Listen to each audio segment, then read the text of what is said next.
Old man, your kind no longer belongs here. The Dark Vultures MC ought to have said their final words to James Harper.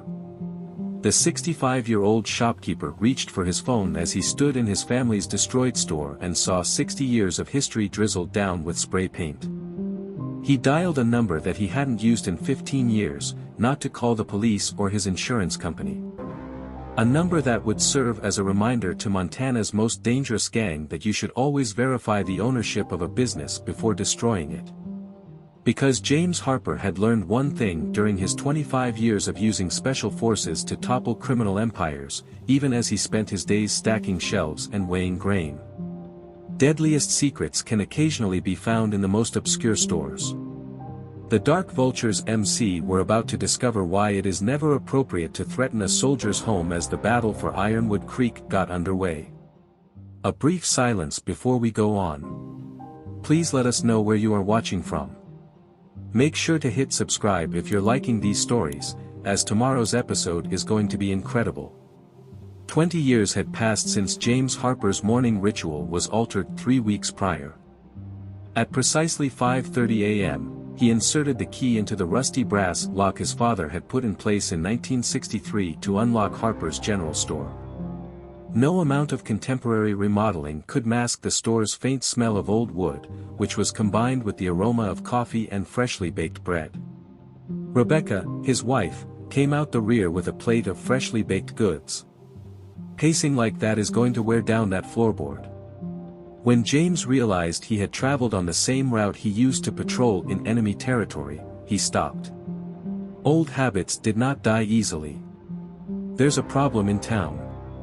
Above the door, a bell chimed. Grease still fresh on his coveralls, local mechanic Mike Davidson came in.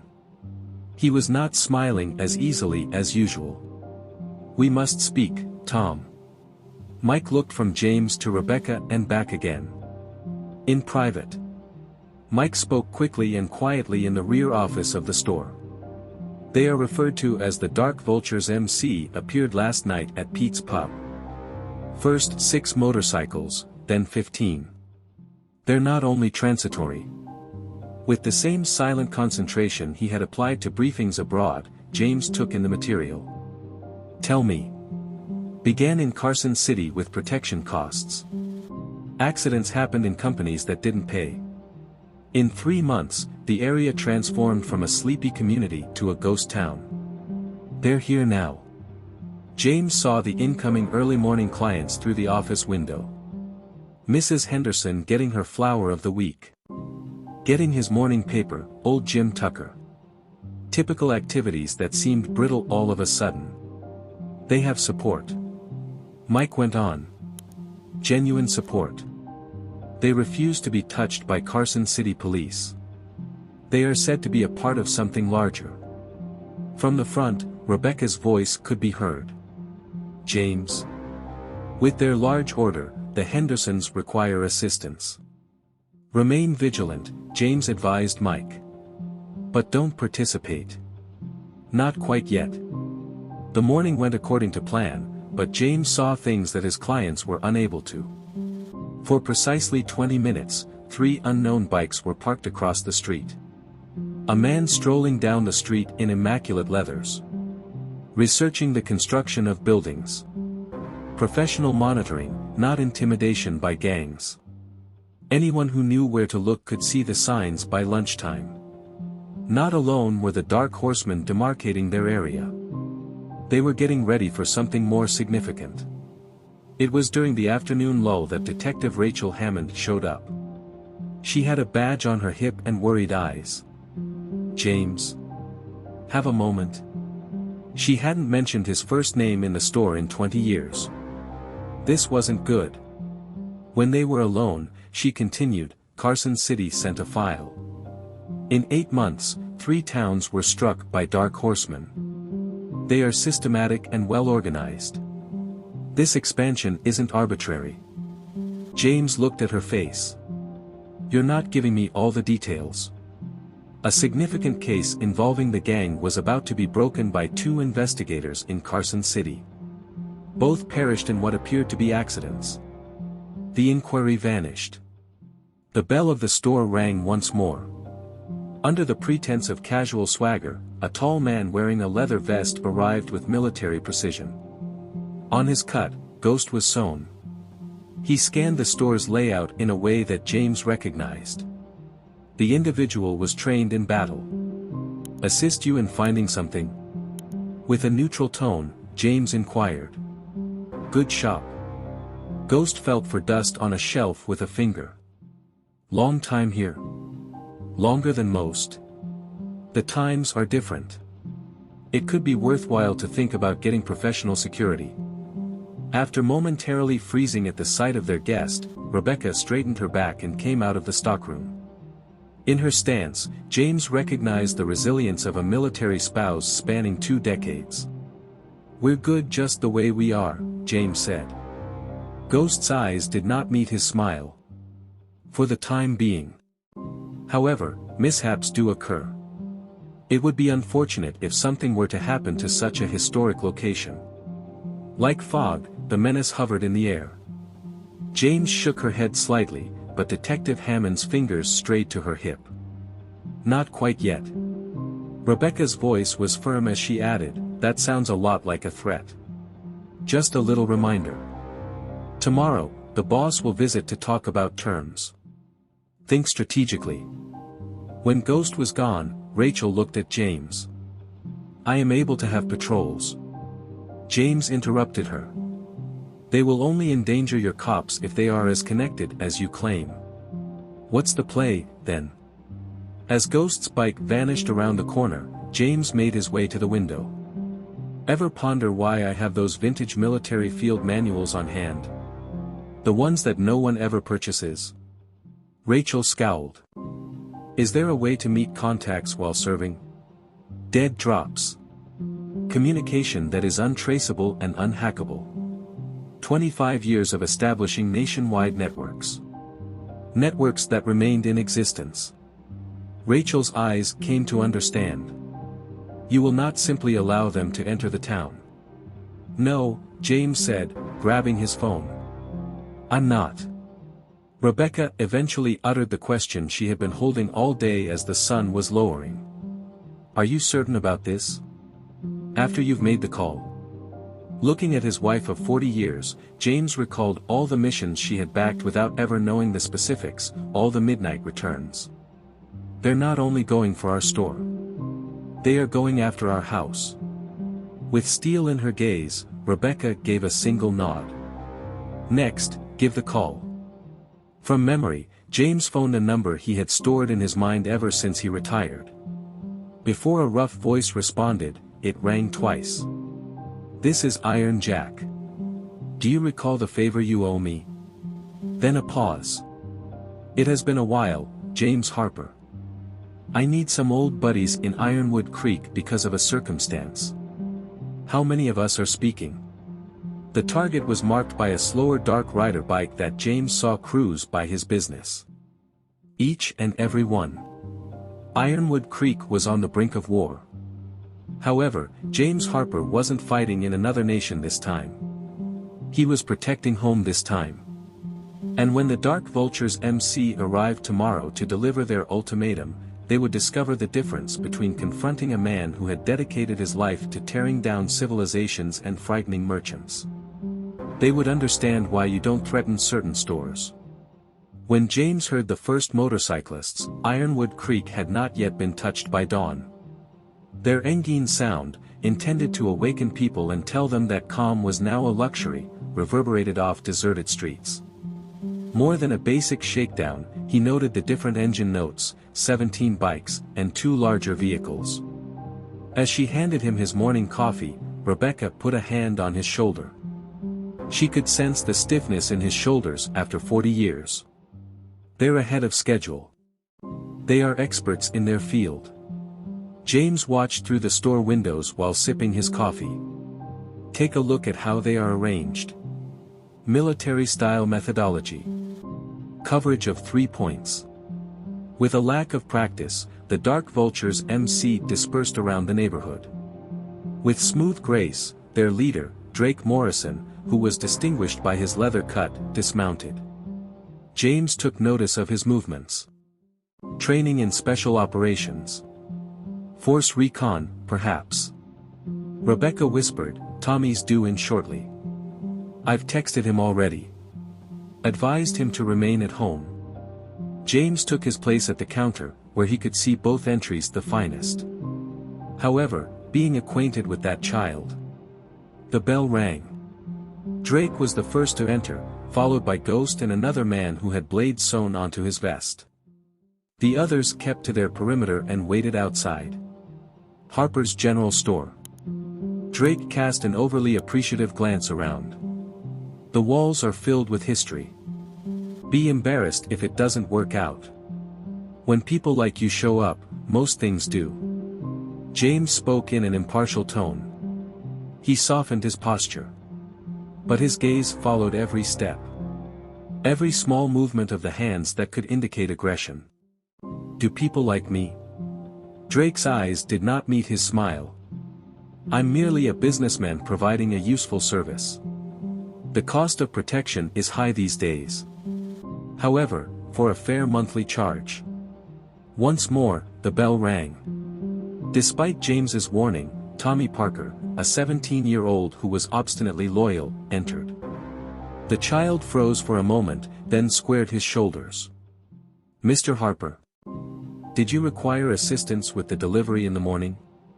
As he calculated this new variable, James noticed Drake's eyes narrow. I think I instructed you to stay at home today, Tommy. Indeed, sir. However, Henderson's order must be organized and... Blade moved to block Tommy's route, and Tommy's voice faded. Adorable child. Drake's voice was suddenly sharp. Devoted. These days, that is uncommon. I'd hate to see him suffer any harm. Instead of reaching for the revolver they anticipated, James's hand moved beneath the counter to the phone that connected to his recently installed security system. His waiting connections would be alerted with a single text. Regarding loyalty, you are correct. James concurred. It's not common. Excellent. The sort of thing that men would defend with their lives. Is this going to be like that? A brawl? Drake opened his hands. What is it over? Pride? The principle? Old man, look around. The world is evolving. In any case, small businesses like this are vanishing. All we're doing is hastening the inevitable. Rebecca came out the rear with a dish of freshly baked muffins. Deliberately calm, she placed them on the counter. The coffee is also fresh. If you intend to threaten us, you might as well do it in a polite manner. Her calmness astonished Drake, and his control cracked a little. A glimmer of pride came over James. Rebecca has dealt with threats worse than this for decades. This isn't a social call, ma'am. No, males who mistake aggression for strength are trying to intimidate you. Fire might have frozen in Rebecca's voice. And my spotless floor is getting crumbs from you. Outside, a motorcycle roared by. Not one of them. James saw a familiar figure drive by casually through the window. Right on time, Iron Jack's advanced scout. This is how it works, Drake added. His voice was beginning to sound irritated. 20% of your gross income is what you spend for protection. Nothing negative happens to your family, your store, or your employees in exchange. Easy. Furthermore, the subsequent discussion won't be nearly as cordial if we decline. Drake gave his soldiers a nod. You have until dusk. Then he left the threat hanging. They departed with the same level of military accuracy that they had brought with them. Motorcycles roaring to life in unison. James turned to Tommy after waiting until they had left. It was unclear what portion of staying at home meant. Mr. Harper, I couldn't leave you to deal with them alone. The boy's back was straight, but his voice trembled a little. He has your stubbornness, Rebecca said sardonically. It buzzed on James's phone. Iron Jack texted. In place. Complete monitoring has been put in place. Tonight, We will meet in the customary location. Take today off, Tommy. Paid time off. To quell the boys' protest, James raised a hand. It's not a recommendation.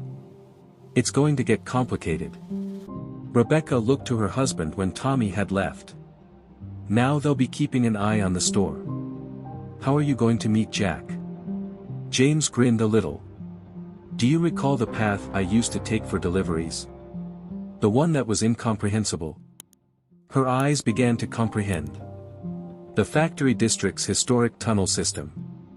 Your escape path in an emergency. Certain habits are hard to break. As more surveillance data arrived, he looked at his phone once more.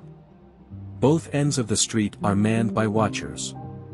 Expert protection. Just how you anticipated. As I had anticipated. James studied the street outside the window while he shifted a shelf display. Drake has military experience. He will behave in predictable ways. His vulnerability is that. The day went by with a sense of manufactured normalcy. Clients arrived and left. But not as many as normal. Word quickly got out. Rotating watchers in regular shifts, the Dark Horsemen remained in place. James shut down the store early as dusk was drawing near. He informed Rebecca that they would also be keeping an eye on the house. I'll be alright, I know. Just. She put her hand on his arm. These aren't just thugs, so proceed with caution. No, they are experts. James took one more look at his surveillance feeds. Thus, people won't anticipate what's going to happen. James Harper was getting ready to demonstrate to Drake Morrison the distinction between military accuracy and criminal force in the encroaching darkness. There would be no bloodshed in the struggle for Ironwood Creek. It would have the patience, strategy, and experience that only decades of tearing down civilizations could provide. The Dark Vultures MC believed they were interacting with a mere store owner. They would understand their error by morning. Because not all men are store owners. For wars that others never anticipate, some warriors dedicate their entire lives to preparation. It took us a long time to prepare and tell this narrative. Please subscribe to our channel if you find it entertaining. It is really important to us. Let's return to the narrative. The moonlight created deep shadows across the ancient industry sector. With accustomed ease, James walked through them, his footsteps quiet on the weathered concrete. Although they were keeping an eye on the streets, the observers of the Dark Vultures MC were good. They hadn't considered keeping an eye on the maintenance tunnels that ran through the industrial core of Ironwood Creek. In the deserted Carson Steelworks, Iron Jack was waiting, his enormous body silhouetted against the emergency lighting. James saw 4 other men he knew from his time in the military standing close by, their stances conveying that obvious military preparedness. James noted the location of their security measures and said, "The place still smells the same, like rust and old memories." Iron Jack threw surveillance images across a makeshift table and responded, 3 more teams are coming. We received some intriguing information from our friends in Carson City. Your Dark Vultures MC are advanced forces, not just a gang. Adding her own files to the collection, Detective Hammond came out of the shadows. Officially, police cannot assist, the chief is powerless. Marcus Stone, a member of the city council, has been impeding any significant inquiry into gang activity. Purchased and financed. James looked at the pictures, observing trends in the gang's behavior. More akin to blackmail. Stone has a problem with gambling. His debts abruptly vanished as soon as the Black Vultures MC appeared. James recognized Carter from Baghdad as one of Iron Jack's soldiers, and he pointed to a chart. They are establishing the infrastructure for distribution. Take a look at the homes they have been urging residents to sell. All key sites close to transportation networks. James pointed out, not just medicines. They're getting ready for something bigger with their monitoring patterns and the way they're charting the town's infrastructure. They were stopped by a soft beep from James's phone.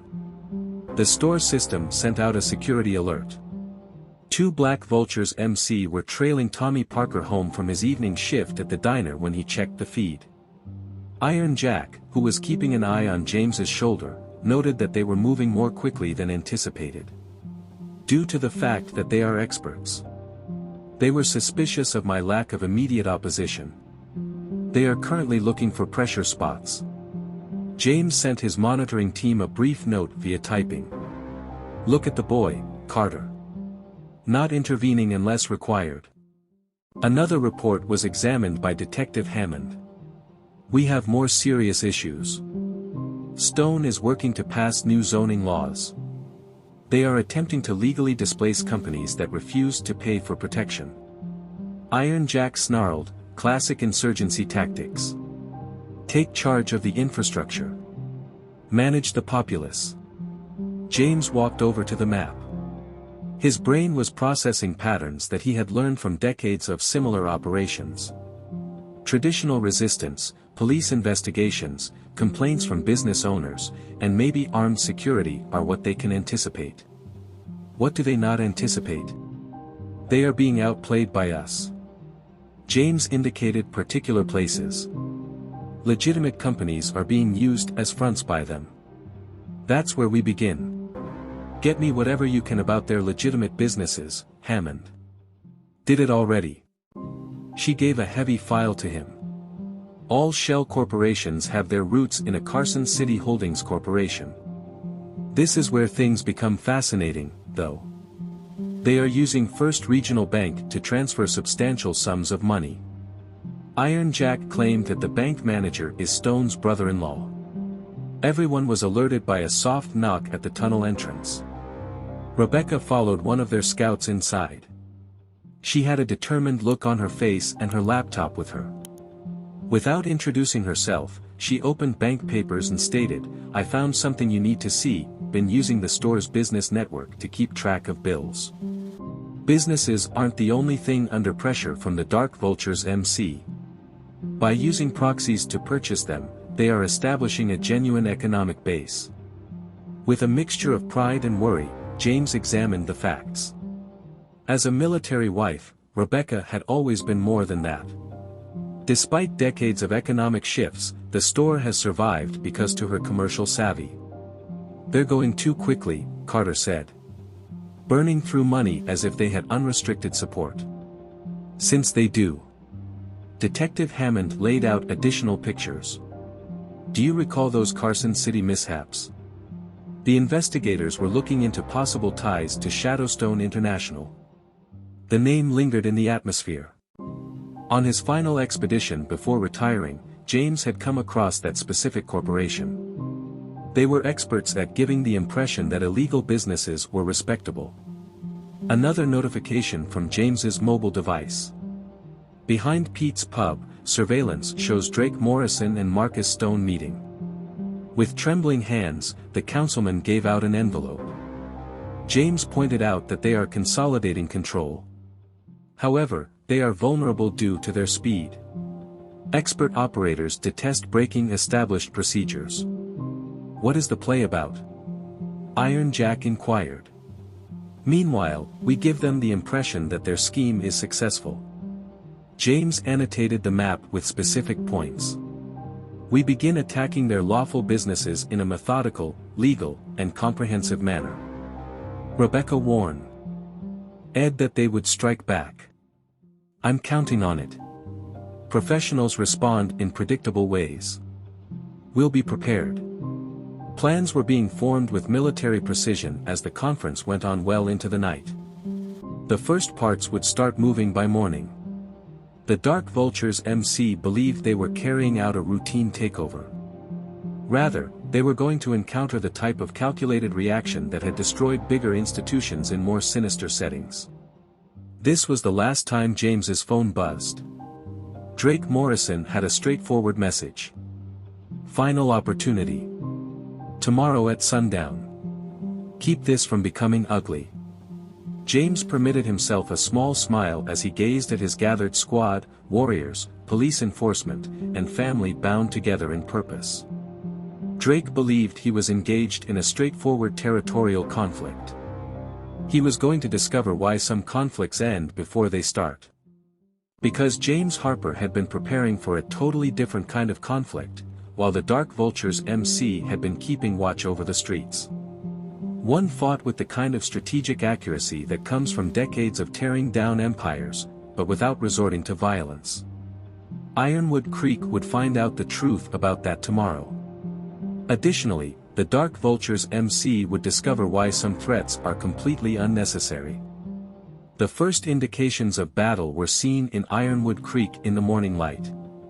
Deliveries for the Dark Vultures MC front companies were inexplicably delayed, their permits were abruptly reviewed, and health inspectors politely turned away clients just when they were required. Through his surveillance network, James observed it as it happened, recording each pressure point as it triggered just as intended. For the third time that hour, Drake Morrison's bike blasted past Harper's general store, his annoyance evident in each engine revolution.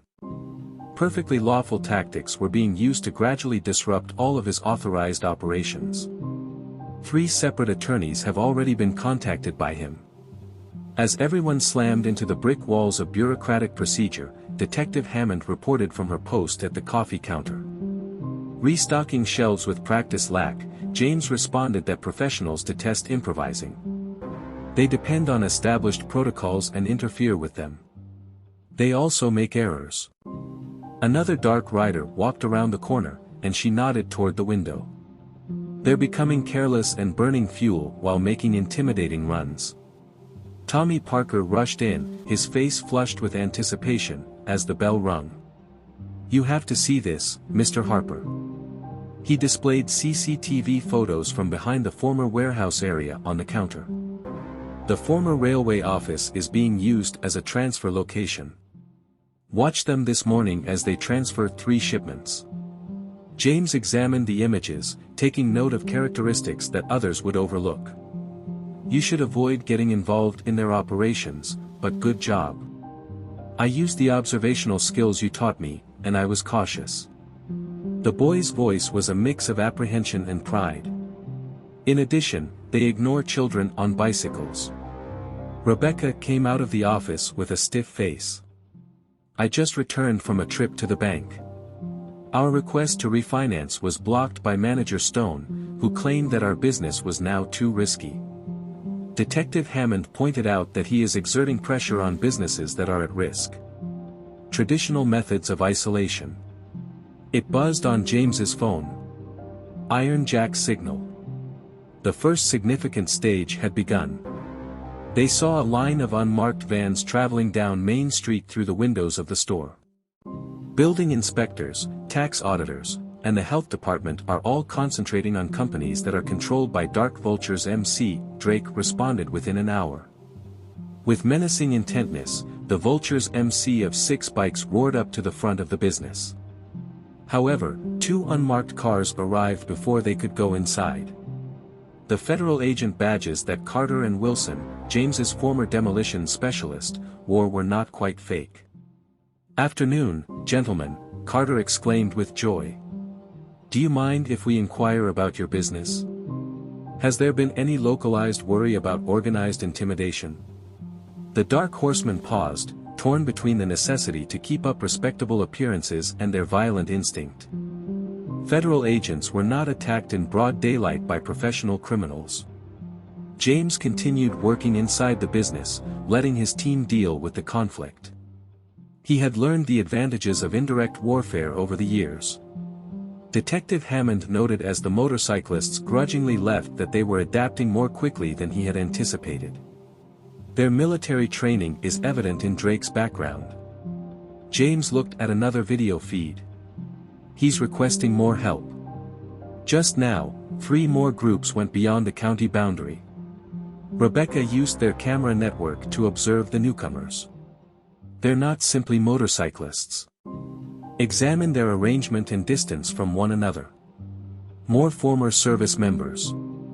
Which implies that they will adhere to accepted battle procedures. They were predictable because James let himself smile a little. Tommy, who had been silently taking inventory, raised his voice. I believe I have discovered something else, Mr. Harper.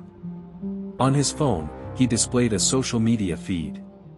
By paying local children to publish street racing films that coincidentally depict patrol patterns, they are tracking the movements of the police. Leaning in, Detective Hammond examined the video.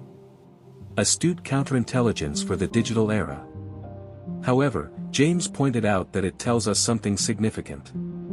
They need to have a thorough understanding of police reaction times since they are getting ready for a big operation.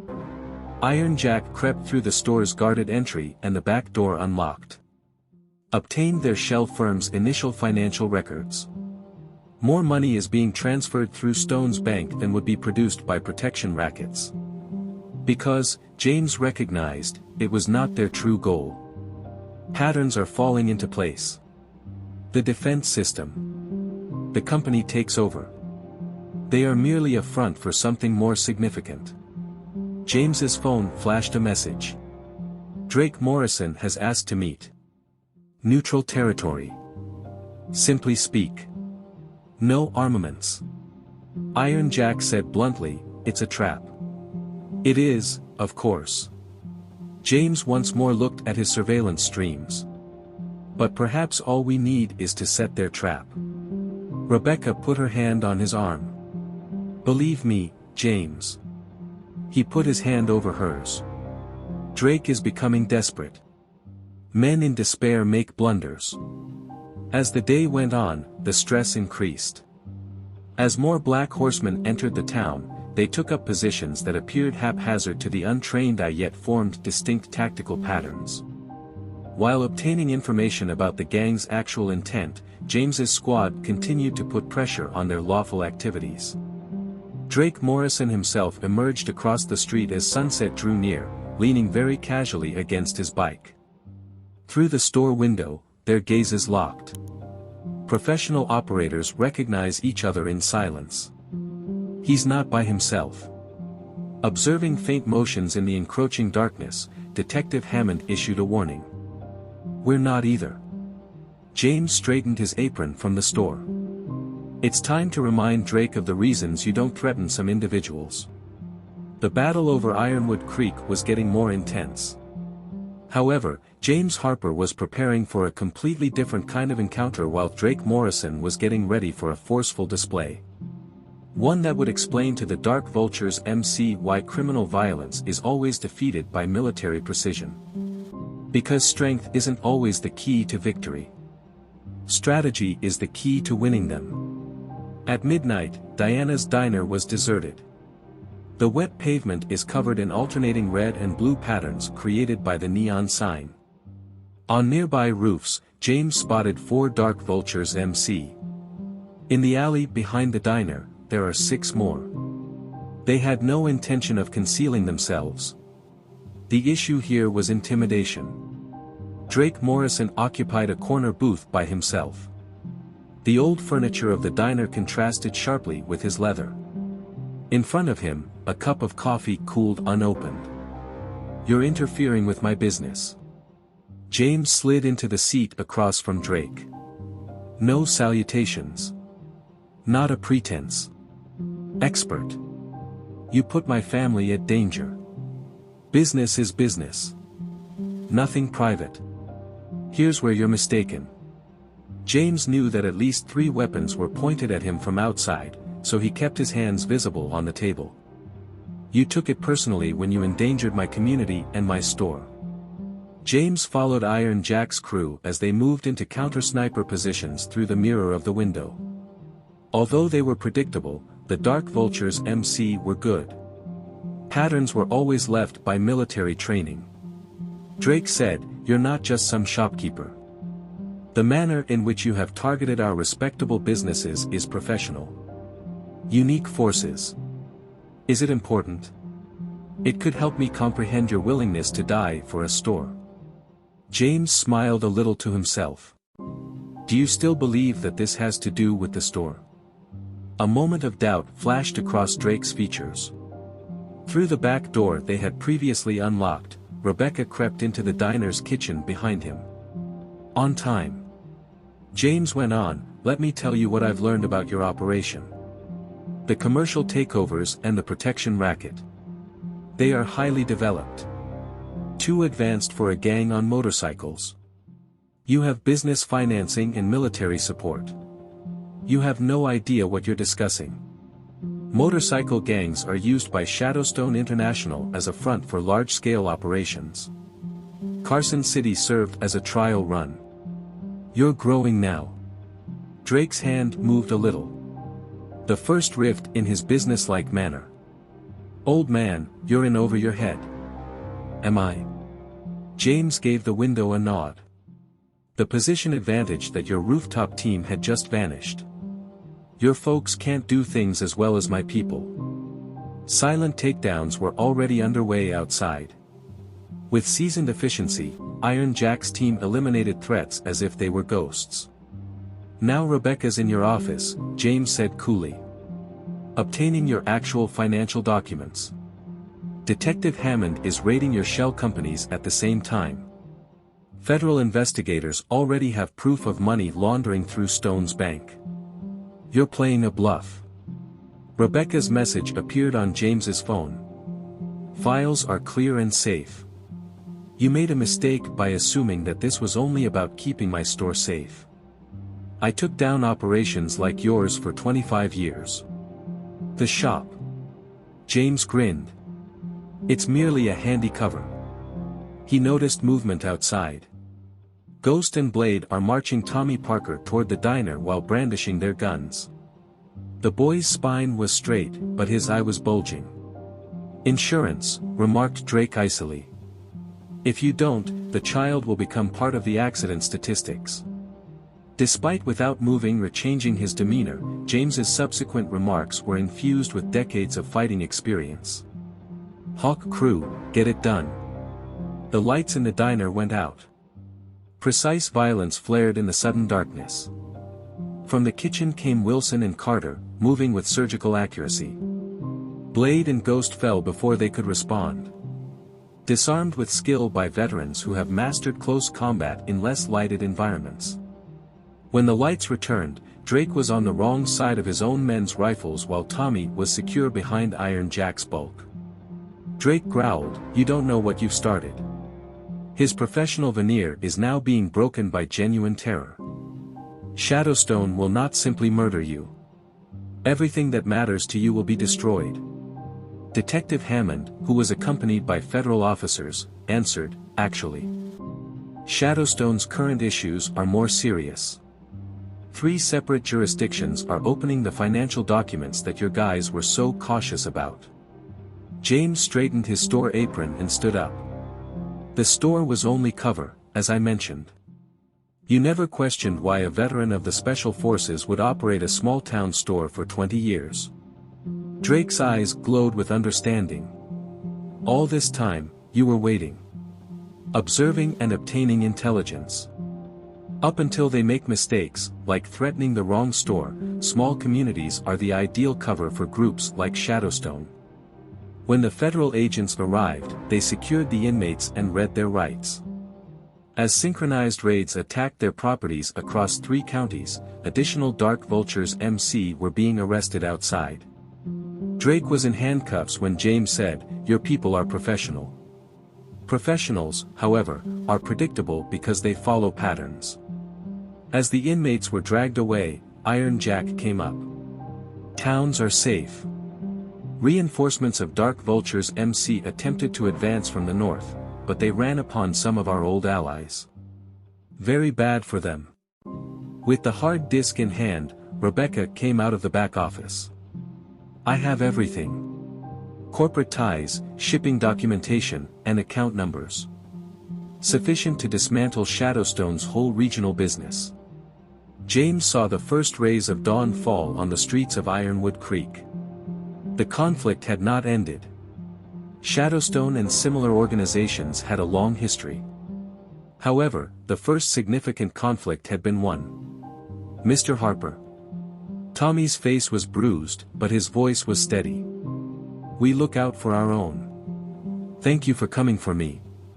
James gave a straightforward response. That is the definition of community.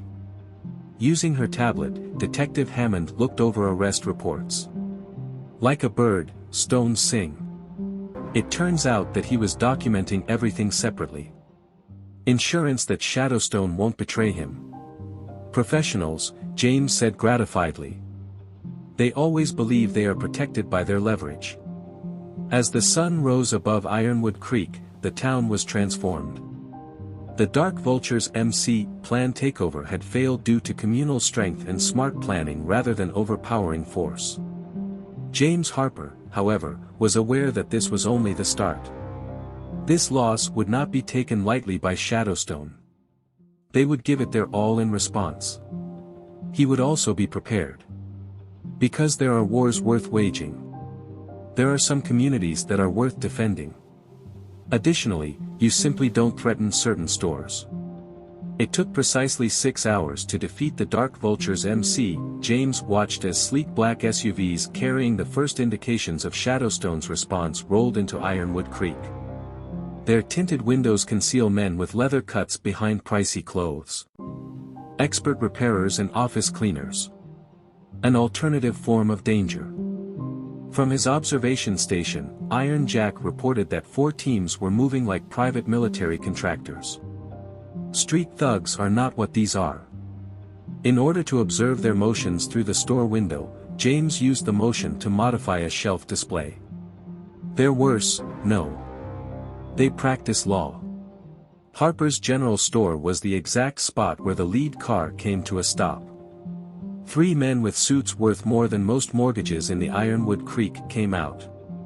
A briefcase was clutched like a weapon by their leader, a man with a pointed feature who moved with coiled precision. Harper, Mr. The Man's smile was a professionally prepared one. I am Richard Slick, Shadowstone International's top legal officer. We must talk about what has happened recently. All customers are welcome in my store, James said coolly. Even attorneys. Rebecca came out the back carrying a coffee pot. She had a steely smile. We do, however, have a strong policy against threatening others. Slick's gaze wavered. He was disturbed by the first indication that they were quiet. Mrs. Harper, it's just a discussion about liability, no threats. In 3 states, your actions have interfered with lawful company operations. Real? With her badge visible on her belt, Detective Hammond entered. That word choice for organized crime and money laundering is intriguing. Unfounded accusations. On the counter, Slick placed his briefcase. Shadowstone, however, is willing to give. Your store will receive $2 million. Full cost of moving. An extremely cozy retirement. James kept restocking items. Not intrigued.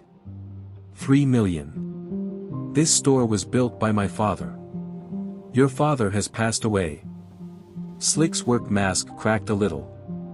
Additionally, you will lose more than just your store if you continue to impede Shadowstone's interests. Rebecca's tone was as cold as ice. Mr. Slick, was that a threat? For example, Ironwood Creek Memorial Hospital, a legal observation, is primarily dependent on corporate contributions. Funds that might be diverted. The funding suggestions are currently being examined by Administrator Phillips. Slowly, James turned. Over a business, you would threaten the town's hospital. Shadowstone vigorously defends its interests. Slick gave a faint smile. Consider whether a single store is worth. The phone at the business rang. Rebecca's face tensed as she replied. Maria is in the hospital. An urgent board meeting was just scheduled by Administrator Phillips. More dark SUVs pulled up outside. Tactical-clad men carried out security sweeps with expert accuracy. Through James's hidden earpiece, Iron Jack's voice cracked. Several groups setting up their stations for monitoring. These are former military personnel. Operators who take their work seriously. Tommy's face flushed as he rushed in the back door. They're purchasing everything, Mr. Harper. An emergency meeting of the City Council is being held. Zoning regulations are being revised. Rules governing businesses. Breathe, son. James's tone did not waver. Commence at the beginning. A call came in for my dad's construction business. Every one of their permits is being examined. Threats of loan calls are coming from banks. Everyone who contributed to the Dark Vultures MC exposure is being targeted. Hammond, the detective, looked at her phone. I just received word. Departments that are being looked into. Tomorrow, a state supervision team will arrive. Do you see Mr. Harper? Slick opened his palms. The scope of Shadowstone's influence goes well beyond plain street crime. The Dark Vultures MC were only a minor component of a much bigger scheme. An operation that has caused you inconvenience. Are you inconvenienced? At last, James turned to face him. No, Mr. Slick. I have only just begun. Don't be stupid. You defeated a gang of motorcyclists. Well done. However, you lack the necessary tools for corporate warfare. Rebecca's laugh was not amusing. You're not really sure who you're interacting with, are you? I am certain of who it is. Slick's cell rang. As he read the message, his expression clouded. What did you do? You used those fictitious businesses to launder Dark Rider funds? James smiled a little to himself. 3 government authorities recently flagged their accounts. It appears that someone offered proof of corporate wrongdoing. Not possible. Those documents were protected by experts utilizing expert security. Observing professional conventions. Decades of experience were evident in James's voice, making them dependable. Slick's professional composure broke even more. You don't even know where to begin. Shadowstone does more than just ruin companies. We removed them. And they were relatable to all. Iron Jack remarked as he entered through the front door, funny thing about threats. When you're alone, they function better. Turning around, Slick saw that Wilson and Carter had quietly gone in behind him. Outside, his security squads were conspicuously missing. James said, your contractors are good. However, they are predictable. Patterns are left by military training. We're more familiar with patterns than you are. Slick collected what little dignity he still had and said, this isn't over. Compared to what is about to unfold, what occurred to the Dark Vultures MC will seem like a practice run. James turned back to his shelves, anticipating it. It's strictly forbidden to loiter in my store unless you're purchasing something. Detective Hammond observed their SUVs drive away after they had departed. They will intensify. Professional wetwork teams and corporate black operations. Excellent. When James looked at his surveillance feeds, he saw that new cars were coming into town. Since we now understand the true nature of our conflict. This has nothing to do with a shop. Rebecca understood that it was about exposing Shadowstone. For years, you have been collecting evidence. We just got the opening we needed from the Dark Vultures MC. Several more monitoring locations were set up across town, according to Iron Jack's squad. Expert operators preparing for a siege. The actual conflict was about to start. James turned to the boy, Tommy. Return home. Assemble your family's baggage. When this begins. No, sir. Tommy's back straightened. According to my dad, we won't be running. We're not. This is also our town. James noticed that everyone in the store had the same resolve. Detective Hammond has her badge in her hand. Rebecca is already in charge of organizing their support system. Iron Jack's team is prepared for the type of battle they have spent their entire lives training for. Shadowstone believed they were up against an ordinary shopkeeper who was fortunate enough to be thwarted by a motorcycle gang. They were going to discover why some men prepare for conflicts that others never see coming for decades. Because street gangs aren't always the biggest threats.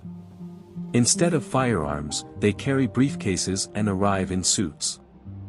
Furthermore, the most dangerous fighters aren't often the ones that appear to be the most threatening. When Administrator Phillips announced the immediate suspension of 3 vital care services, the emergency board meeting at Ironwood Creek Memorial Hospital descended into turmoil. Maria, his daughter and the head of emergency services, confronted the administrator while James watched from the rear of the meeting room. Hundreds of patients are served by these programs. Maria's mother's voice was as steely as Maria's. You can't simply stop them. Dr. Harper, financial realities. Phillips avoided making eye contact as he frantically shuffled papers. Last week, Maria intervened before my father disrupted Shadowstone's activities, securing us large funding. James heard Iron Jack's warning through his earpiece. Professional teams moving like military contractors are being approached by several cars. Then came Rebecca's voice. I received word from First Regional just now. Every company that opposed the Dark Vultures MC is being called upon for a loan. James had seen Phillips fidget with his tie during innumerable interrogations. The man was afraid of more than just losing money. He was afraid of something worse. 5 signals were simultaneously pinging the hospital's security system. Through service doors, men in maintenance uniforms enter, moving too precisely to be actual employees. James said softly, Maria. There is a security breach underway. Prepare your most important patients for evacuation. She gave a single nod and started to move. She had learned to read situations quickly from her years of growing up in a military family. Iron Jack's veterans were already waiting, while Shadowstone's contractors set up coverage positions outside with expert efficiency. Long ago, James had discovered that the ideal ambush was the one your adversary believed was their own. Through the radio net, Detective Hammond reported that they were focusing on infrastructure. The computers in the police department suddenly crashed. The city's services are going down. Expert cyber attack. His radio was keyed by James. Put countermeasures into action. Carefully crafted plans came to life all around Ironwood Creek. The hospital's backup generators, which were powered by a separate system James had assisted in setting up years prior, came on. In order to prevent hacking, police communications shifted to antiquated analog channels. Tommy's voice crackled across the radio, Sir. 2 men were just caught by Dad's construction crew messing with the foundation of the hospital. Something was being planted. Secured evidence. Indeed, sir. Demolition charges, it appears. Professional material. James's mouth clenched. Shadowstone wasn't merely exerting force. They were getting ready to eradicate issues once and for all. Slick strode in, surrounded by men whose suits couldn't conceal their military demeanor, and the door to the conference room exploded open. Slick's voice conveyed seasoned authority, Administrator Phillips. The board must cast a vote. Right now. Phillips stood, a little unsteady. I am unable to. These programs. The medical school scholarship for your daughter. Slick's comments were as cold as ice. The appointment of your wife to the state medical board. The contracting business of your brother. For principal, how much are you ready to give up? James took a step forward. What about your business license? Slick lost his temper. What? Your people just planted those demolition charges. Everything, including the serial numbers, has already been recorded by my team. That's an interesting story.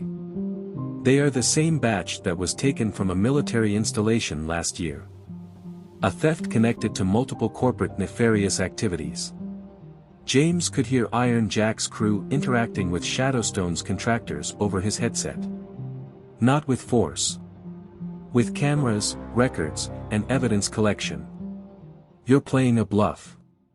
However, Slick's hand moved in the direction of his phone. As though we were playing a ruse regarding the Dark Vultures MC financial records. James took a step forward. You're so intent on destroying proof. You didn't think we might be collecting it. Maria came back with a group of medical professionals. Secured our critical patients. And all the mishaps your folks planned. Recorded. Every piece of equipment breaking down. Logged in. For months, we have been constructing a case. Additionally, Detective Hammond mentioned corporate terrorism. Bringing state police commanders with them. Conspiracy. Attempted homicide.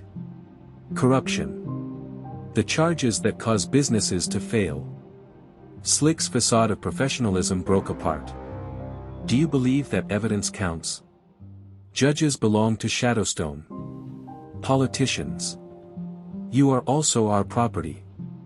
James gave himself permission to smile icily. All of your actions. Every danger. Every attempted mishap. We have it all under control. In 3 countries, everything is found in dead drops. Anything that occurs in Ironwood Creek is made public. Another cyber attack occurred while the hospital's lights dimmed. Steadied as Rebecca's defenses kicked in. Slick recognized you were ready for this. The shop. The Vultures MC of the dark. All of it was bait. James agreed for years.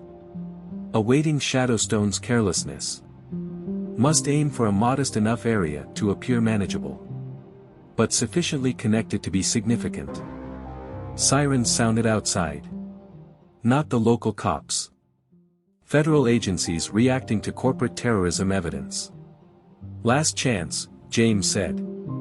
Pull out your people. Restore the money. Leave. Or what?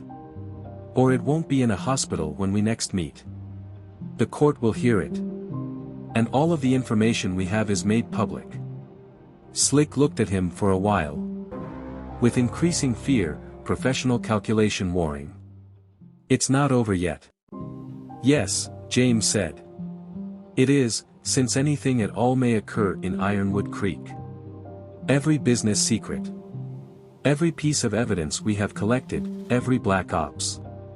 Releases on its own.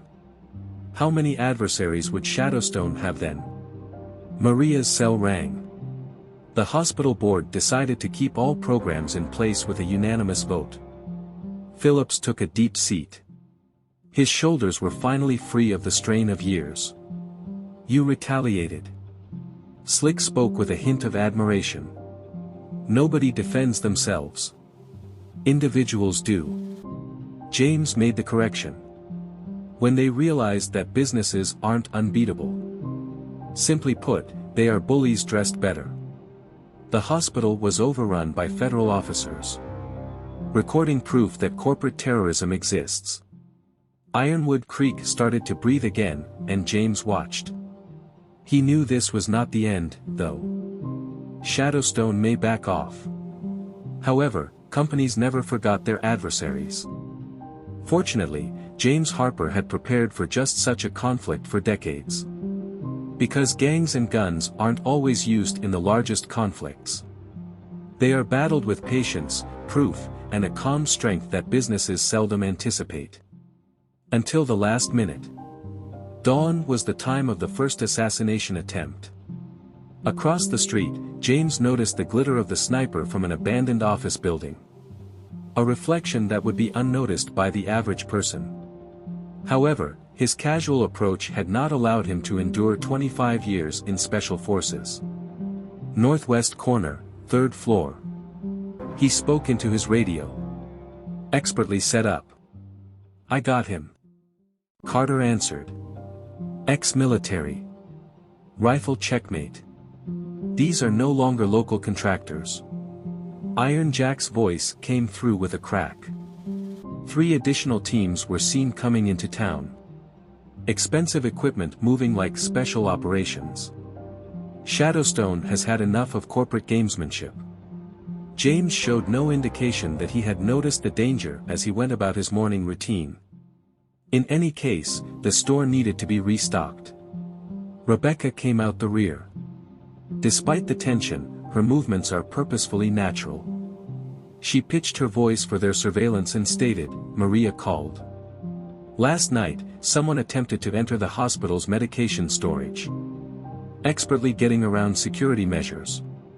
According to James, they are searching for untraceable techniques. Make any fatalities appear to be unintentional. Detective Hammond came in with paperwork and coffee. Similar to the two vehicle crashes that occurred in Carson City last week. The former Dark Vultures MC were going to speak. They observed additional corporate mercenaries setting up shop throughout town through their security network. Previously, these contractors were not the most evident. They were specters. Professionals with expertise in problem solving. Tommy, his face red from effort, rushed in through the rear entrance. Mr. Harper. My residence is being watched by those guys. They don't work in construction. Military tattoos were visible to Dad when their sleeves rode up.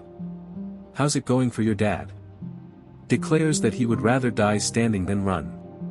Tommy's back straightened. The entire crew is in agreement. James smiled grimly to himself. Once more, Shadowstone had made a mistake. There was no lessening of resistance by threatening Ironwood Creek. It was solidifying. The phone at the business rang. Rebecca's face tensed as she replied. It's Slick. The receiver was taken by James. Harper's General Store. Your files of evidence. There was a forced professionalism in Slick's voice. They are now publicly traded. 2 federal agencies and 3 media outlets. Some very influential people are furious with you. Those files were only preliminary. A pause. What? Policy of insurance. There are additional files in case your bosses did the exact same thing they're doing right now. Much more specific ones. You're telling lies. Examine your business accounts. Have you seen any anomalies? Missing files? Are security procedures not working? James saw Slick pace across town in his makeshift office via the camera network. The lawyer was losing his professional poise.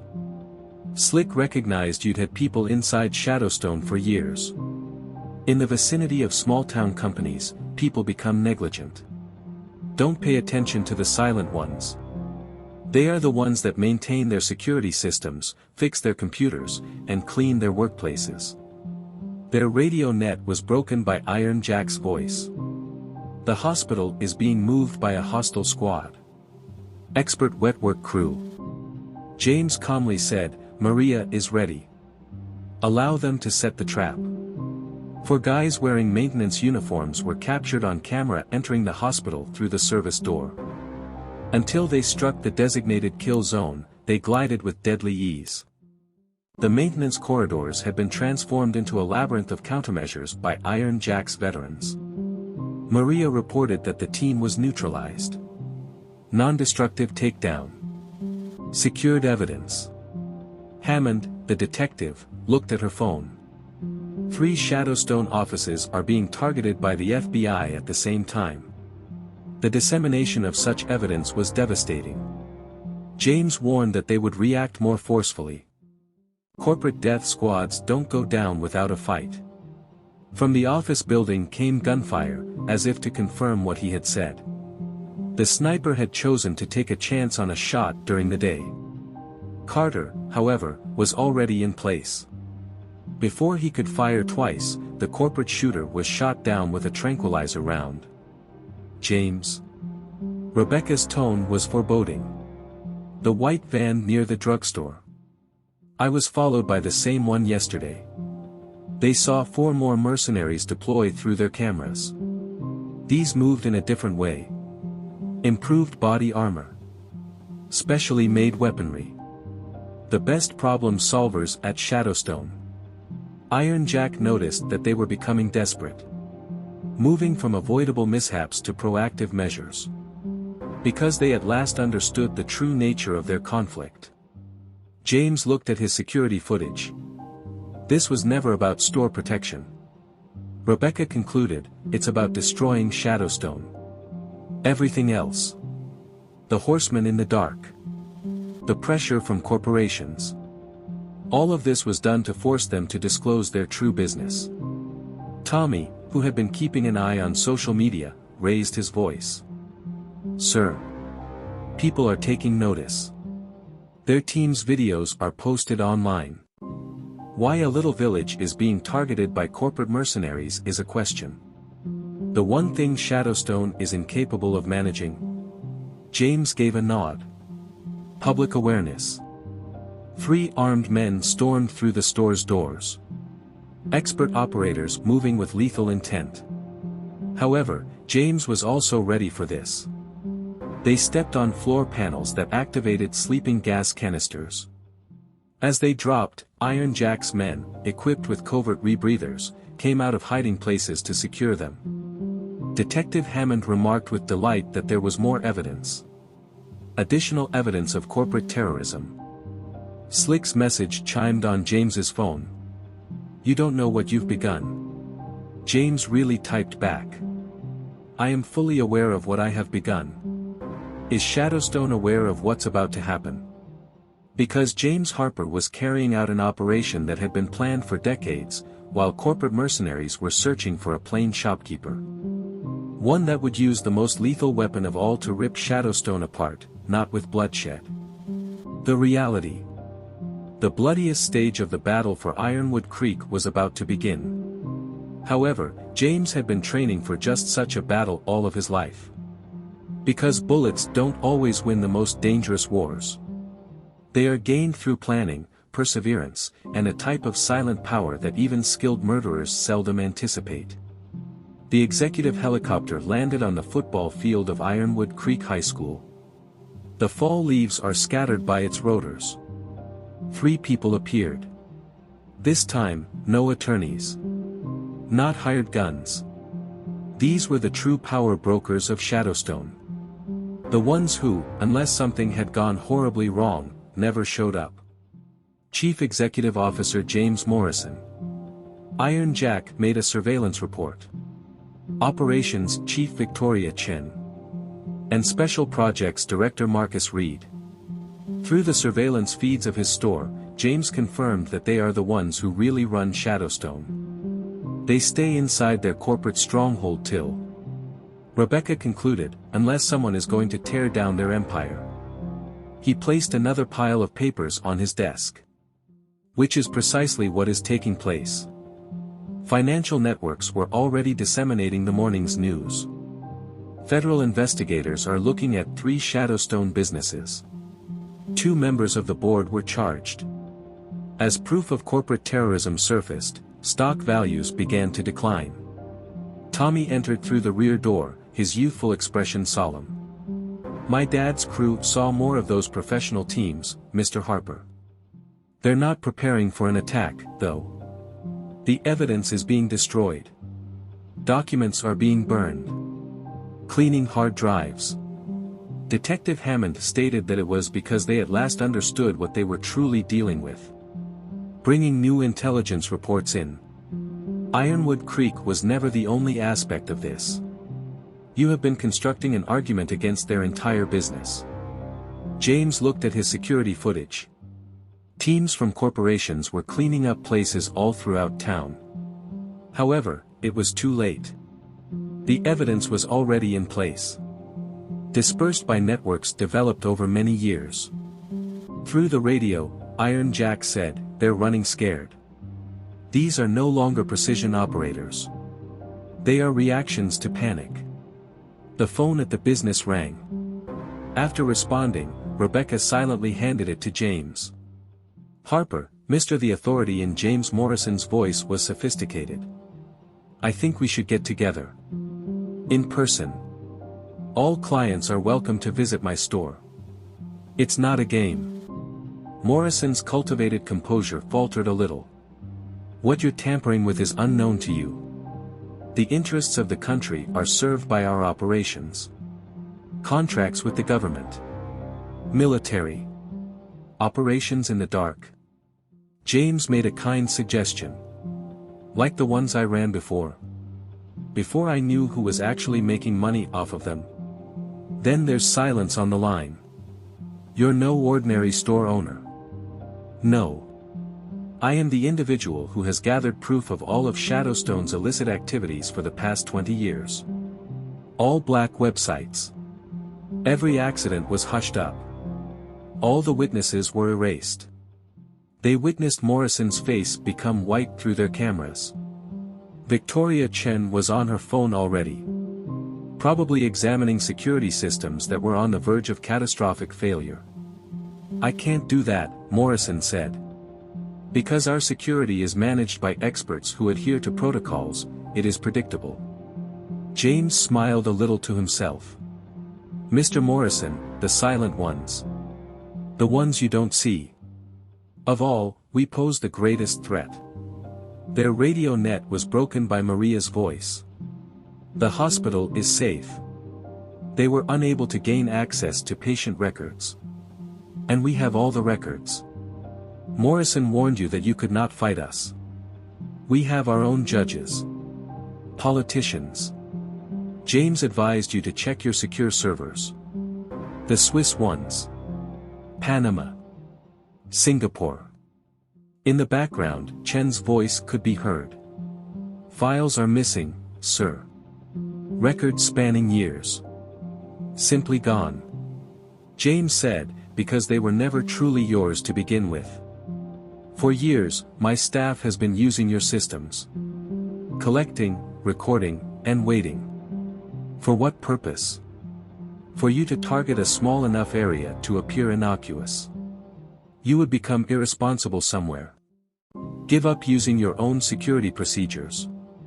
Tommy's voice was full with enthusiasm. Dad claims those corporate teams are pulling out and running, Mr. Harper.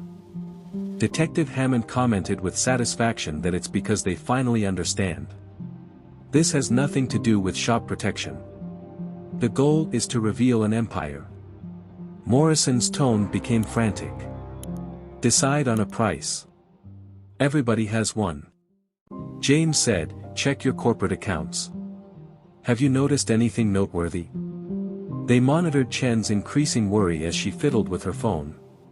Money is moving, sir. Offshore accounts are being depleted. Procedures for security failing. It's impossible, Morrison said. The systems under question are managed by experts. Employing expert techniques. Establishing blind SP. OTS for professionals. Decades of experience were evident in James's voice. You were keeping an eye out for military threats, but you failed to see the true threat. Rebecca gave him another report. Additional Shadowstone activities were made public. Authorities are receiving further evidence. More business secrets are coming to light. What are you looking for? Morrison insisted. James advised you to take a look around your corporate offices. Do you see anything missing? Documents? Documents? The proof you believe to be safe? There was delight in Iron Jack's voice. Federal teams are relocating to different places.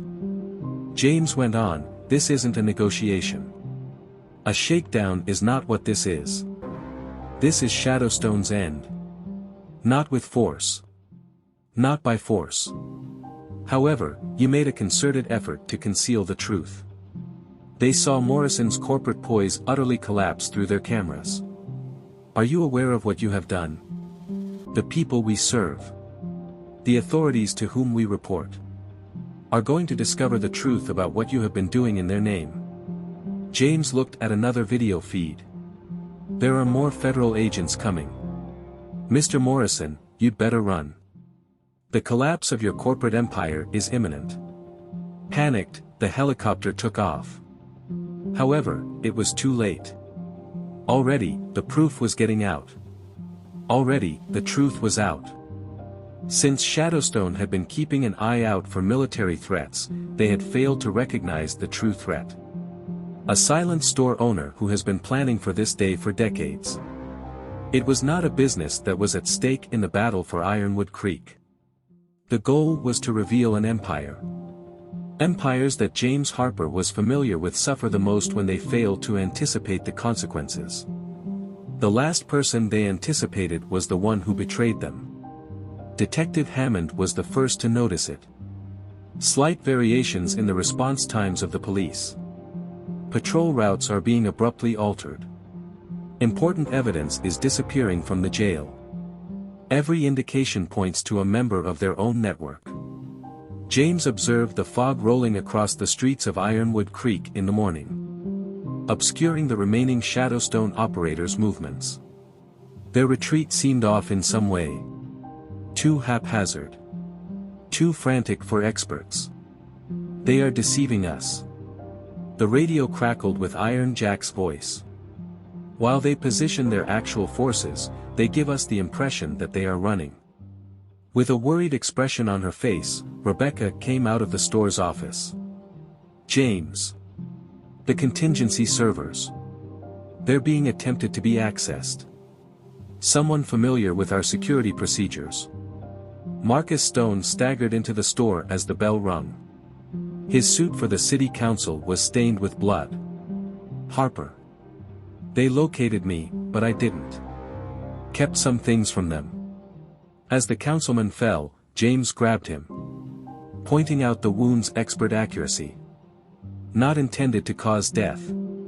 It was intended to send him sprinting right here. A medical crew is on their way. Maria used their communications to report. However, several intrusions are being detected by hospital security. They are infiltrating important places by taking advantage of the turmoil. They observed as Shadowstone's top crews moved into position using their surveillance network. Refusing to go. Rearranging. Adhering to a strategy that mentioned inside information. Tommy's coverage of every significant crossroads. While looking at their feeds, Rebecca made a note. Teams of professionals posing as utility personnel. Construction workers. Since they were informed of our patrol patterns by someone. James came to a close. Someone familiar with our security configuration. Carter came in grimly as the back door opened. 3 of our monitoring locations were discovered to be hacked. They knew just where to search. Stone gave a feeble cough. Desired me to let you know. They are aware of. The proof is stored in a cache. James gave a nod. Because they have been fed intelligence by someone. Someone around. Iron Jack's tone was foreboding. Several groups converge on your location. These operators aren't typical ones. Their best teams are these. Alerts pinged Rebecca's PC. They have a series of security system failures. Not haphazard failures.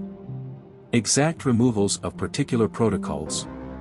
Maria said, they're not just hitting us. Critical systems are being lost by hospitals.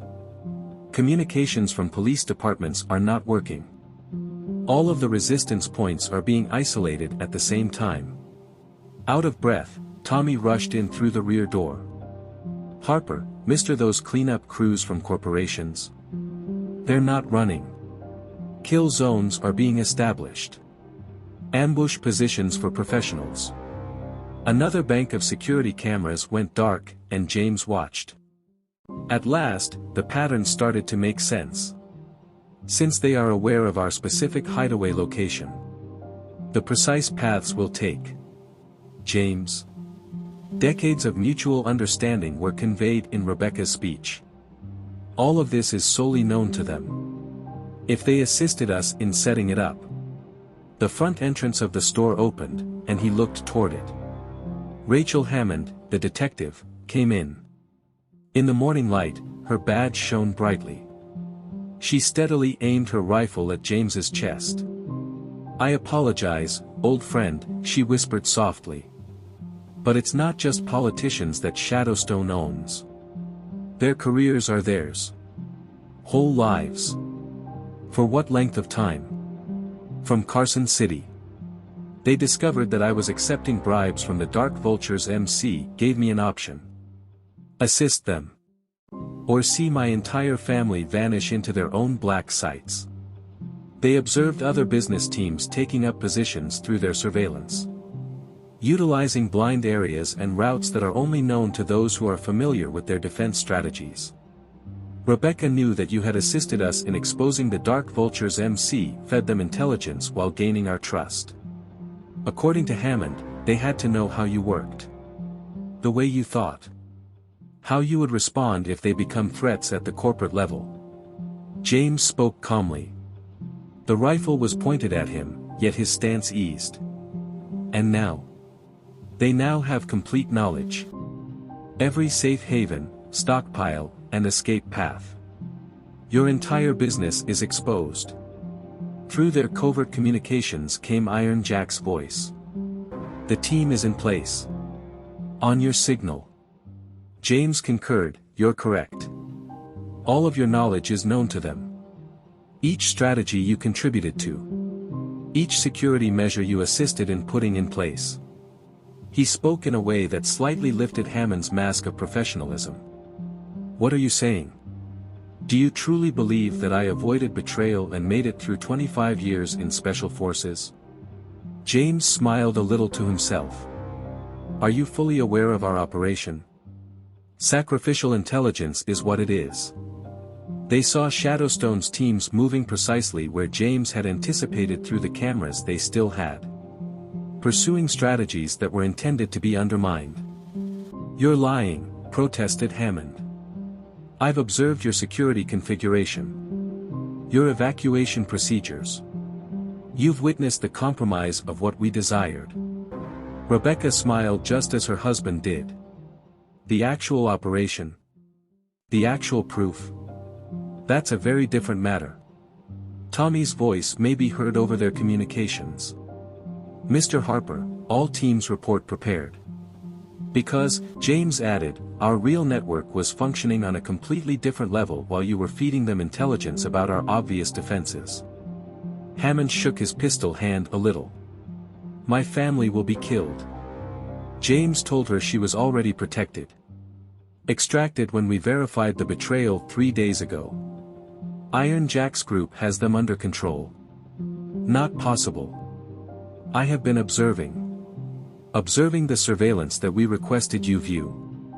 Our desired protocols were breached. Rebecca set off a series of events on her computer as James nodded to her. Carefully planned countermeasures went into effect throughout Ironwood Creek. Elite squads from Shadowstone were trapped in specially created kill zones. They were defeated by their own strategies. You tricked me. Hammond muttered. No, James said gently. We offered you the opportunity to choose wisely. We did the same to the Dark Vultures MC. The same way we gave Shadowstone an opportunity. Through their communications, Maria's voice was heard. The hospital is safe. Our actual security procedures were directly breached by their penetration squads. Iron Jack added. Every corporate team was included. As expected, they carried out the compromised plans. As comprehension emerged, Hammond's gun gradually lowered. The entire time. Each security measure that I assisted in putting into place was intended to be compromised. James came to a close, guiding them to the precise location we desired. Rebecca's computer displayed the methodical destruction of Shadowstone's finest squads. They are becoming ideal traps with their immaculate brains. Since pros might sometimes be caught in the best way, James clarified, is to provide them with just what they anticipate finding. Give them the impression that they are in charge. Through their actual network of surveillance. They observed the return of Morrison's business helicopter. Straight into the federal authorities' waiting arms. Equipped with proof that Hammond had unwittingly assisted in documenting. Your family is secure. James reassured her once more. And your admission of Shadowstone's extortion. Previously recorded. Already safeguarded. Hammond felt the full force of comprehension strike her, and her gun clattered to the ground. You were aware. Right from the start. That they would place a person near us? Naturally. That's what experts do. James gave a sorrowful smile. When the time came, the only question was if you would make the proper decision. Because outwitting your adversaries isn't always the best way to win. They result from allowing your buddies to discover their own conscience. Even if doing so means taking every possible risk. Ironwood Creek was painted red by dawn. Nature's warning of impending storm. From the high school field, James observed Morrison's helicopter take off. However, he didn't see retreat in their hurried exit this time. It was getting ready. There are several cars coming into town. According to Hammond. Despite the previous events, her voice remained steady. Squads of professional combatants. We've never seen something so well prepared. They observed Shadowstone's elite forces deploying with military accuracy through their monitoring. Now it's not only mercenaries. Government-grade weapons and tactical equipment provided by private military companies. They are not attempting to conceal the fact that Iron Jack was seen via the communication system. Complete tactical strategy. Several strike teams working together to launch an attack at the same time. As their outer security perimeter detected movement, Rebecca's computer began to flash with notifications. They're going after everything at once. Shop. Police station at the hospital. City Hall. Because they believe they are aware of every defense we have. Calmly, James made a note. Observing the precise movements of Morrison's forces. Because of the intelligence they believed they had acquired. There was a controlled tightness in Maria's voice. Multiple breach attempts are being reported by hospitals. They are attempting to enter our safe haven, where the proof is stored. Through their actual network of surveillance. The one about which Hammond had never heard. They followed Shadowstone's top teams as they entered designated kill zones.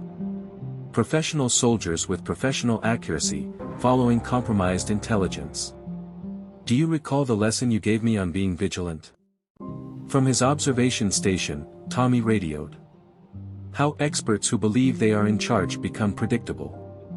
James smiled a little to himself. The child had picked up good knowledge.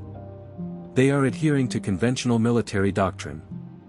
Creating fields of fire that overlap. Blocking off escape routes. Entering our actual defensive positions. Iron Jack was done. Increasingly, Hammond examined their tactical displays. Each security measure that I assisted in putting into place. Your true defenses were constructed around them. Incorporated my betrayal into your plan. Rebecca said, just like we used the Dark Vultures MC layers on top of layers. They're all made to be compromised. At exactly 0600, the first bullets were fired. Coordinated assaults against the positions that Shadowstone considered to be crucial. Teams of professionals break through windows and doors with a high level of efficiency. But they couldn't find the evidence they were looking for. They anticipated finding ghosts as defense.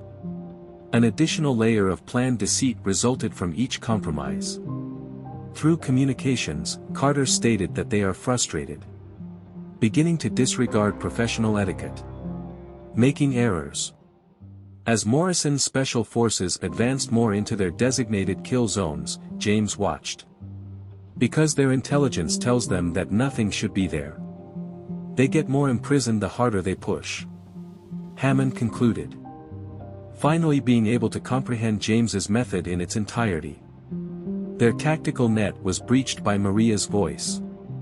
The hospital is safe. Their breach teams discovered just what we requested. Let's go on to step 2. Carefully crafted countermeasures went into effect throughout Ironwood Creek. With accuracy, not with violence. Federal agents isolated, contained, and documented every business team. Who had been anticipating this very moment. Hammond understood that you had not simply foreseen their strategies. You used their professionalism as a weapon against them. According to James, corporate operators adhere to protocols. Observing other teams enter containment areas that have been established. They become more predictable as their training improves. Federal response units could be seen closing in behind Shadowstone's forces on Rebecca's computer. They fall into more than simply physical traps. They are recording everything they do. Every illicit activity was made public. They saw Morrison's helicopter return through their monitoring. They appeared to be carrying their elite command staff this time. They believed that more professional warriors with impeccable intellect were deploying. Tommy's voice was urgent, "Sir. Something larger is being brought in. The appearance of military-grade hardware is." James completed identifying the special operations equipment. Corporate games are over for them. Their entire military response is this. According to Iron Jack's troops, more heavier weapons were used. Expert troops getting ready for what they believed would be a decisive attack. Hammond muttered, "You knew they'd escalate to this. You allowed me to compromise because of this. Made them believe they required this degree of reaction." James stated that this is because corporate warriors are predictable. Give them a target that appears to be military. Rebecca concluded, and they respond with military tactics, walking directly into actual military defenses. They established what they believed to be superior positions by tracking Morrison's men through their command net. Professional warriors adhering to professional doctrine. In opposition to what they perceived as amateur opposition. Iron Jack transmitted, "All teams report ready. Secured are actual defense positions. Response units from the federal government are waiting." From his aircraft, James saw Morrison himself step out. He was now wearing tactical clothing that revealed his military experience. They believe they are going to make a major attack. Rather, Rebecca observed contentedly. They are going to discover why military techniques are not appropriate in a strategic conflict. Because Morrison's troops were getting ready for what they believed to be the last battle. The actual operation of James Harper was already underway. Not with soldiers or firearms. But in a way that corporate armies never anticipate, with strategic precision. "Do you recall what I taught you about winning?" James questioned Hammond. Observing Morrison's troops advance to their last positions. She remembered that the greatest victories aren't the ones you battle for. They are the ones your adversary voluntarily enters. They observed Shadowstone's elite forces preparing for what they believed to be their pivotal moment through their monitoring. Soldiers that adhere to professional doctrine with professional accuracy.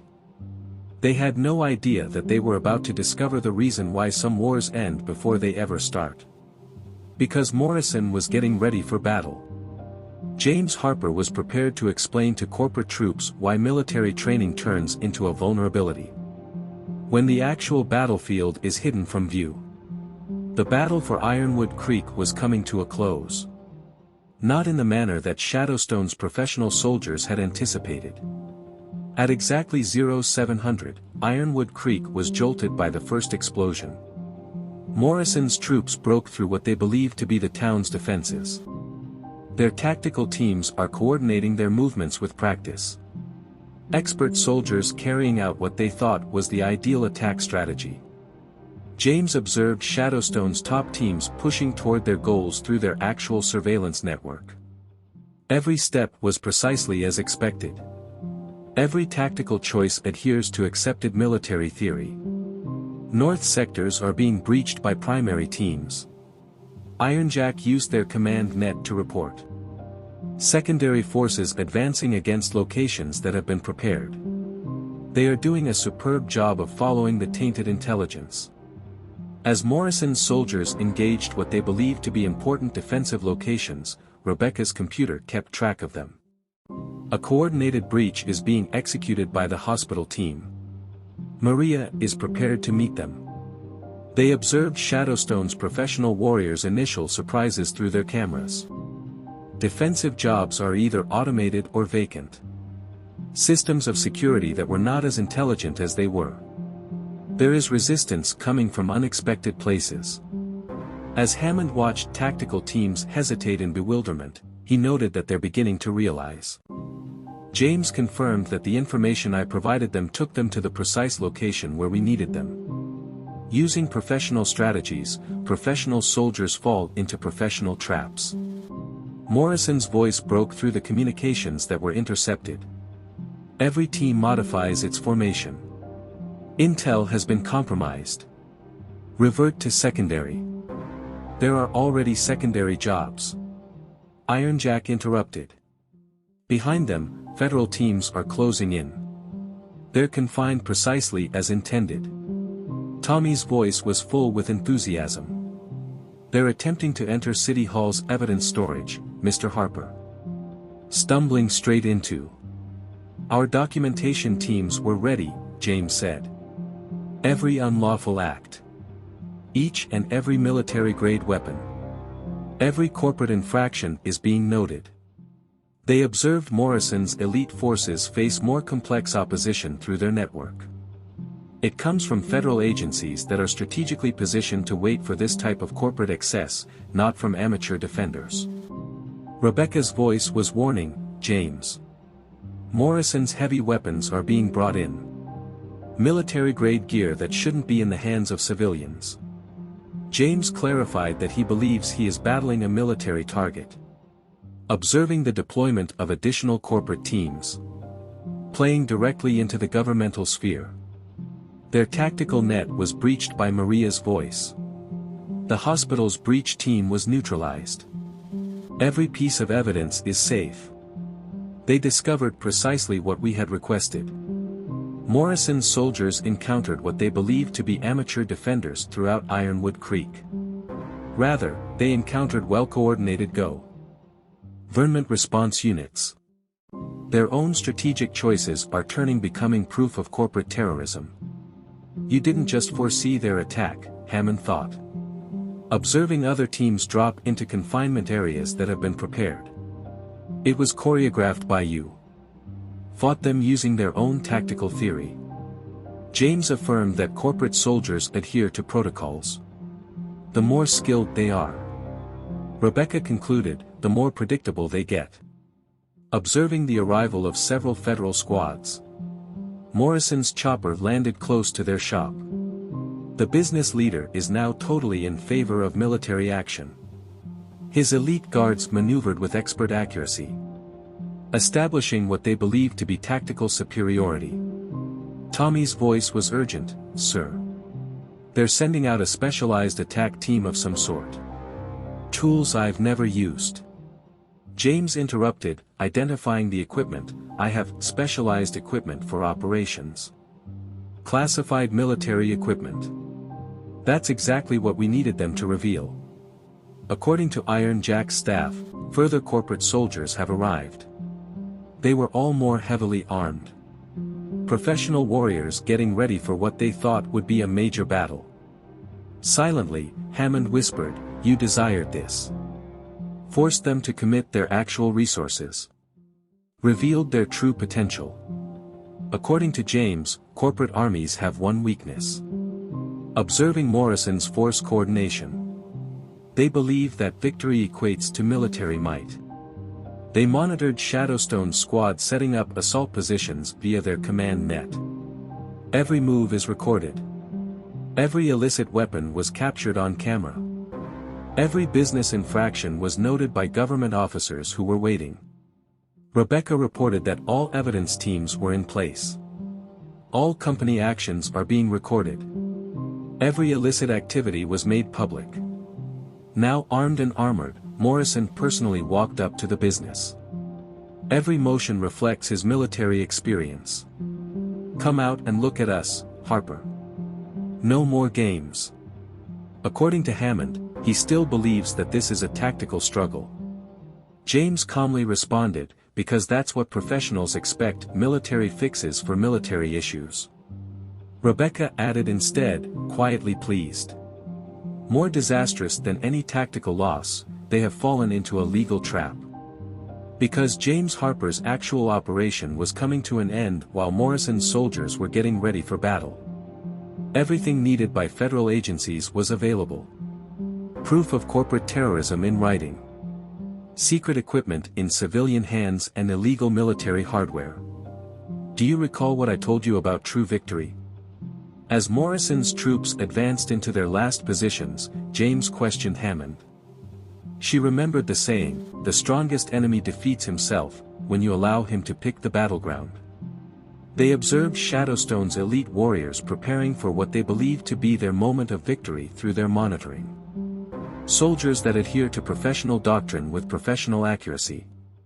They had no idea that they were about to discover why some battles are won without a single shot being fired. Because James Harper had already attained strategic dominance while Morrison was getting set for a tactical victory. This is the culmination of 20 years of patience. Corporate troops would discover that when you are unable to identify the true battle, military might turns into a vulnerability. The battle for Ironwood Creek was coming to a close. Not in a way that Shadowstone's professional soldiers could comprehend. The battleground that Morrison's corporate soldiers had not prepared for was unrecognizable in the dawn light of Ironwood Creek. Not only were their top teams confined, but they were also chronicled.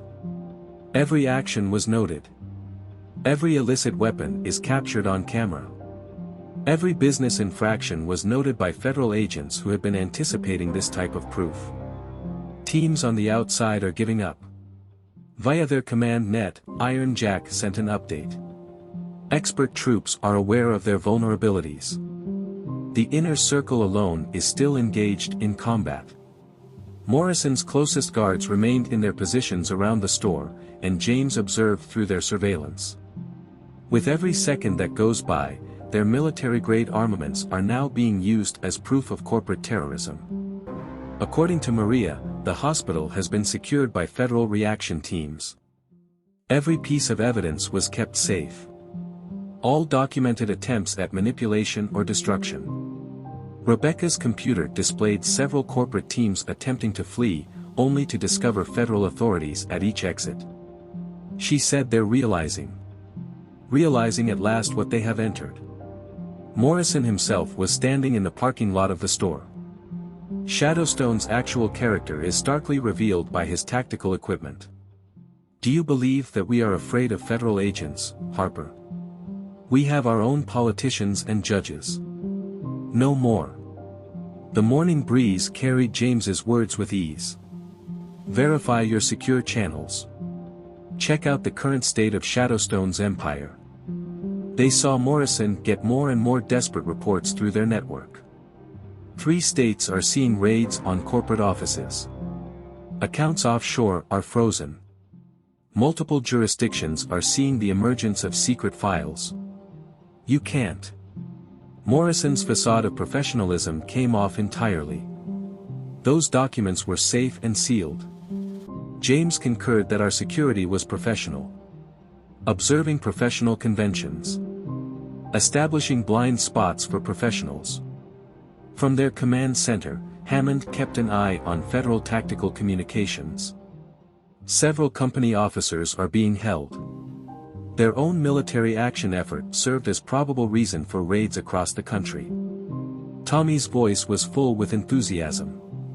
"Those expert teams they brought in, Mr. Harper. Documenting all of their classified equipment is proving to be a lot of work for federal agencies." James clarified, "Because Morrison did exactly what we needed, devoted company funds to military operations. Revealed their true potential." As the entire extent of their predicament became evident, they observed additional business teams surrendering through their surveillance. When a fight was lost, professional soldiers knew it before it started. "James." Rebecca's tone was foreboding. "Morrison's top security detail is getting ready for something. Using specialized machinery." Iron Jack interrupted the last resort procedures. "They are fabricating charges of demolition. Preparing to erase evidence, even if it means losing them in the process." Through their intercepted communications, Morrison's voice cracked.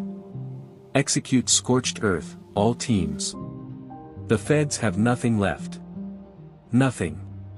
It's too late." James gently answered. "This isn't the proof. Weeks have passed since then. What are you attempting to destroy?" "Decoys." The first genuine fear appeared on the corporate executive's face. You're telling lies. Our intellect was precisely what we desired for you. Guided you to the precise location we required. Maria said more federal teams were coming in. They are now more than just law enforcement. Committees for military oversight. Intelligence organizations. Shadowstone tried to hide from everyone. There is now proof of corporate terrorism. Rebecca concluded. Observing further teams give up. Morrison's elite guard appeared more and more unsure. Professional soldiers who understand the pointlessness of their role. Desperate commands from their leader are starting to sound less like strategy. And more akin to suicide. Get down. They heard Hammond call. You are soldiers by profession. When a mission is compromised, you can tell. They observed comprehension spreading among Morrison's remaining forces via their network.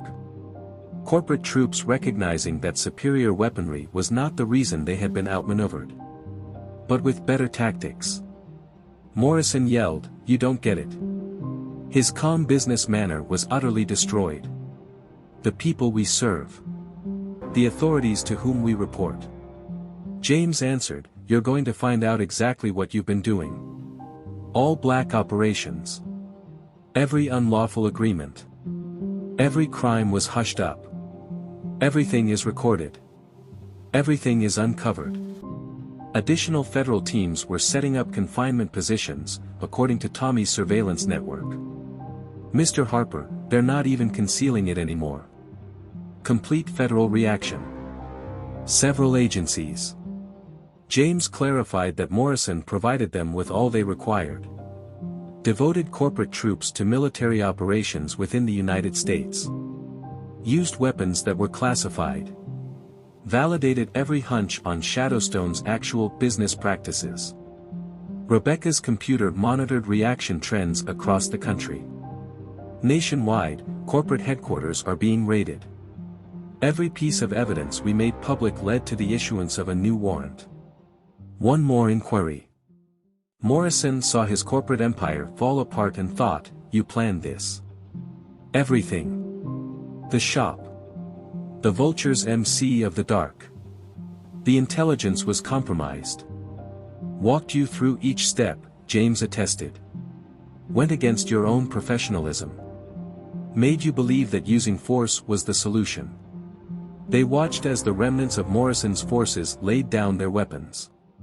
Professional soldiers are aware that any more resistance would result in death. Morrison said, "You've started a war." Shadowstone's people. The actual powers. "I'll run," James concluded.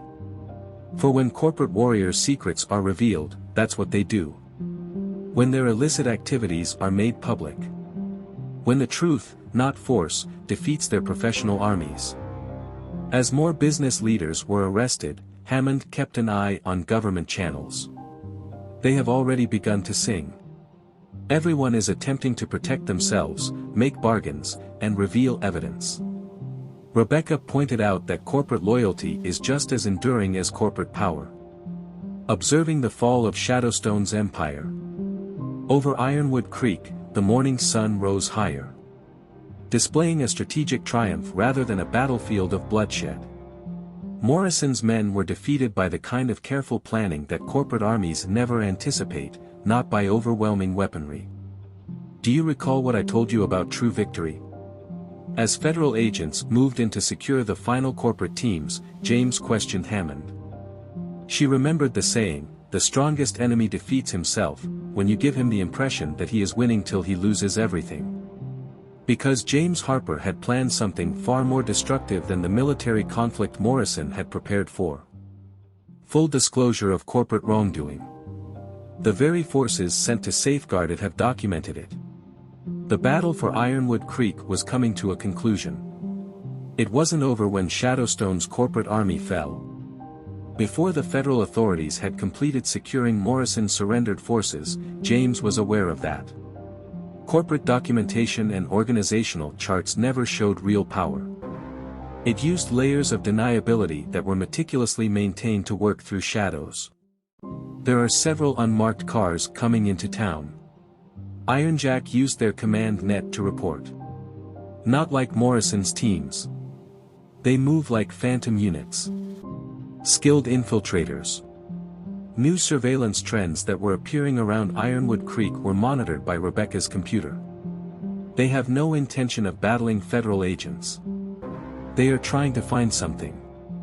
Methodically. James clarified that Morrison was merely middle management while observing the deployment of the new operators. The actual forces behind Shadowstone are searching for the files that were compromised. The proof that might reveal them. They observed these shadow teams moving with perfected invisibility through their network. Not with the military accuracy of Morrison's troops. These were ghosts of corporations. Experts at eradicating issues without leaving any trace. Maria transmitted the hospital's notice of an attempted infiltration.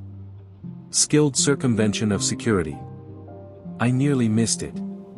Tommy spoke with urgency. They're searching every place Morrison's team looked, Mr. Harper. But a different strategy. Surgical. Accurate. Searching for any proof that Morrison's troops might have overlooked. Hammond took note, understanding the strategy.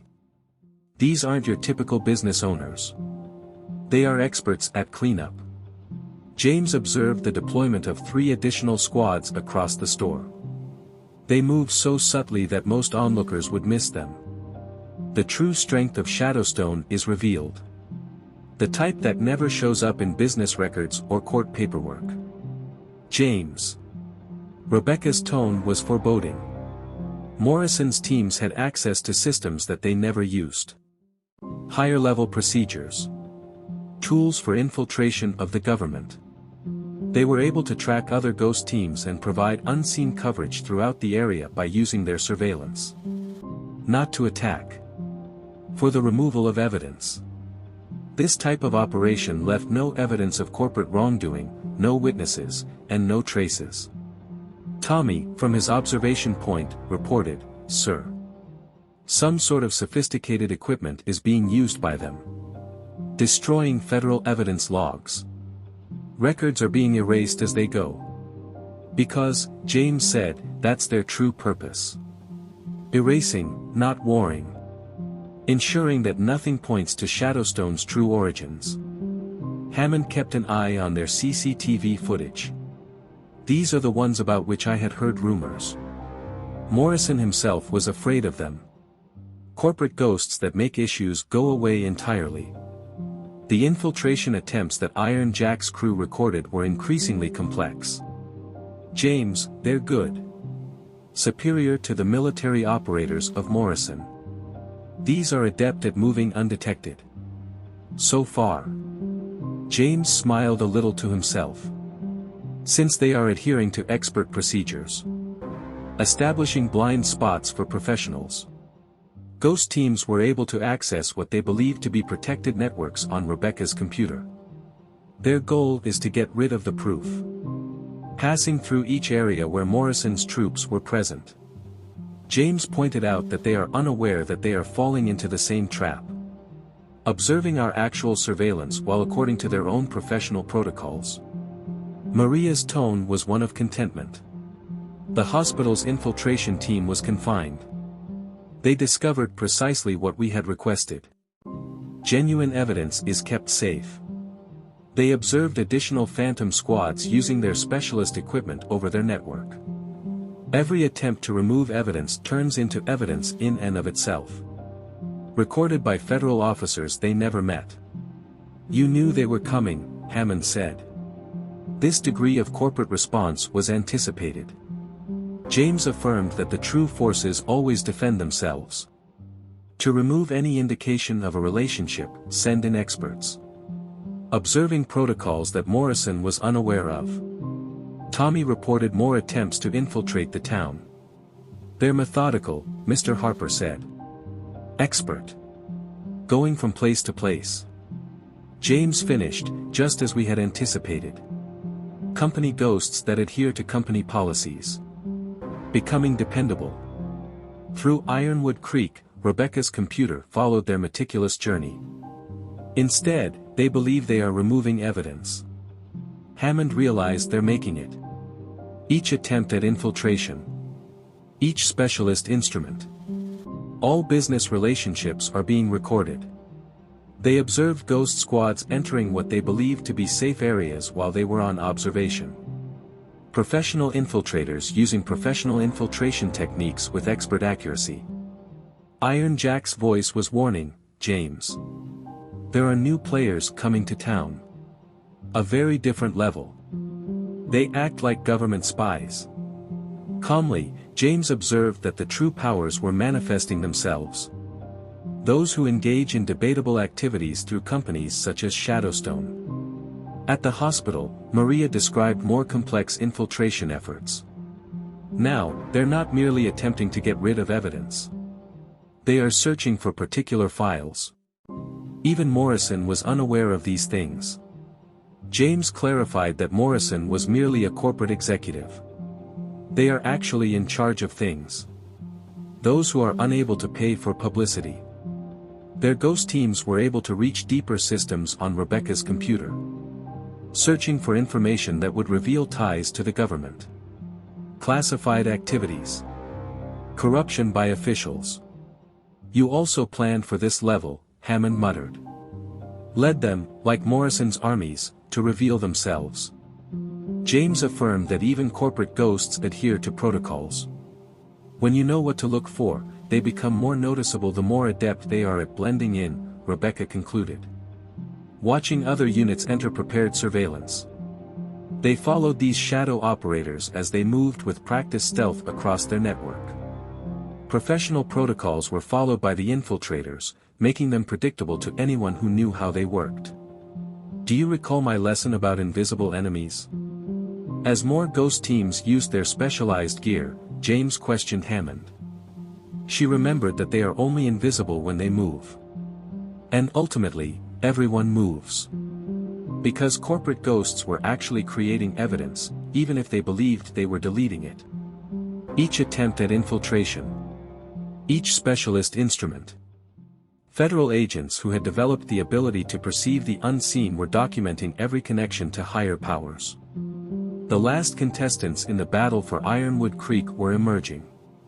Those who believed they would never be noticed. Don't ever get touched.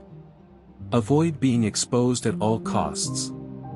They were going to discover why some shadows aren't sufficiently black to conceal the truth. Just before daybreak, black SUVs drove into Ironwood Creek. Transporting males whose names were not listed in any government database. Not Morrison's teams of corporate troops. The cleanup staff are not corporate ghosts. These were operators for the government. The type that operated between official business hours. Ironjack reported through their command net that there were 3 teams to the west and 4 to the east. Like Agency Black Ops, moving. These are no longer corporate players.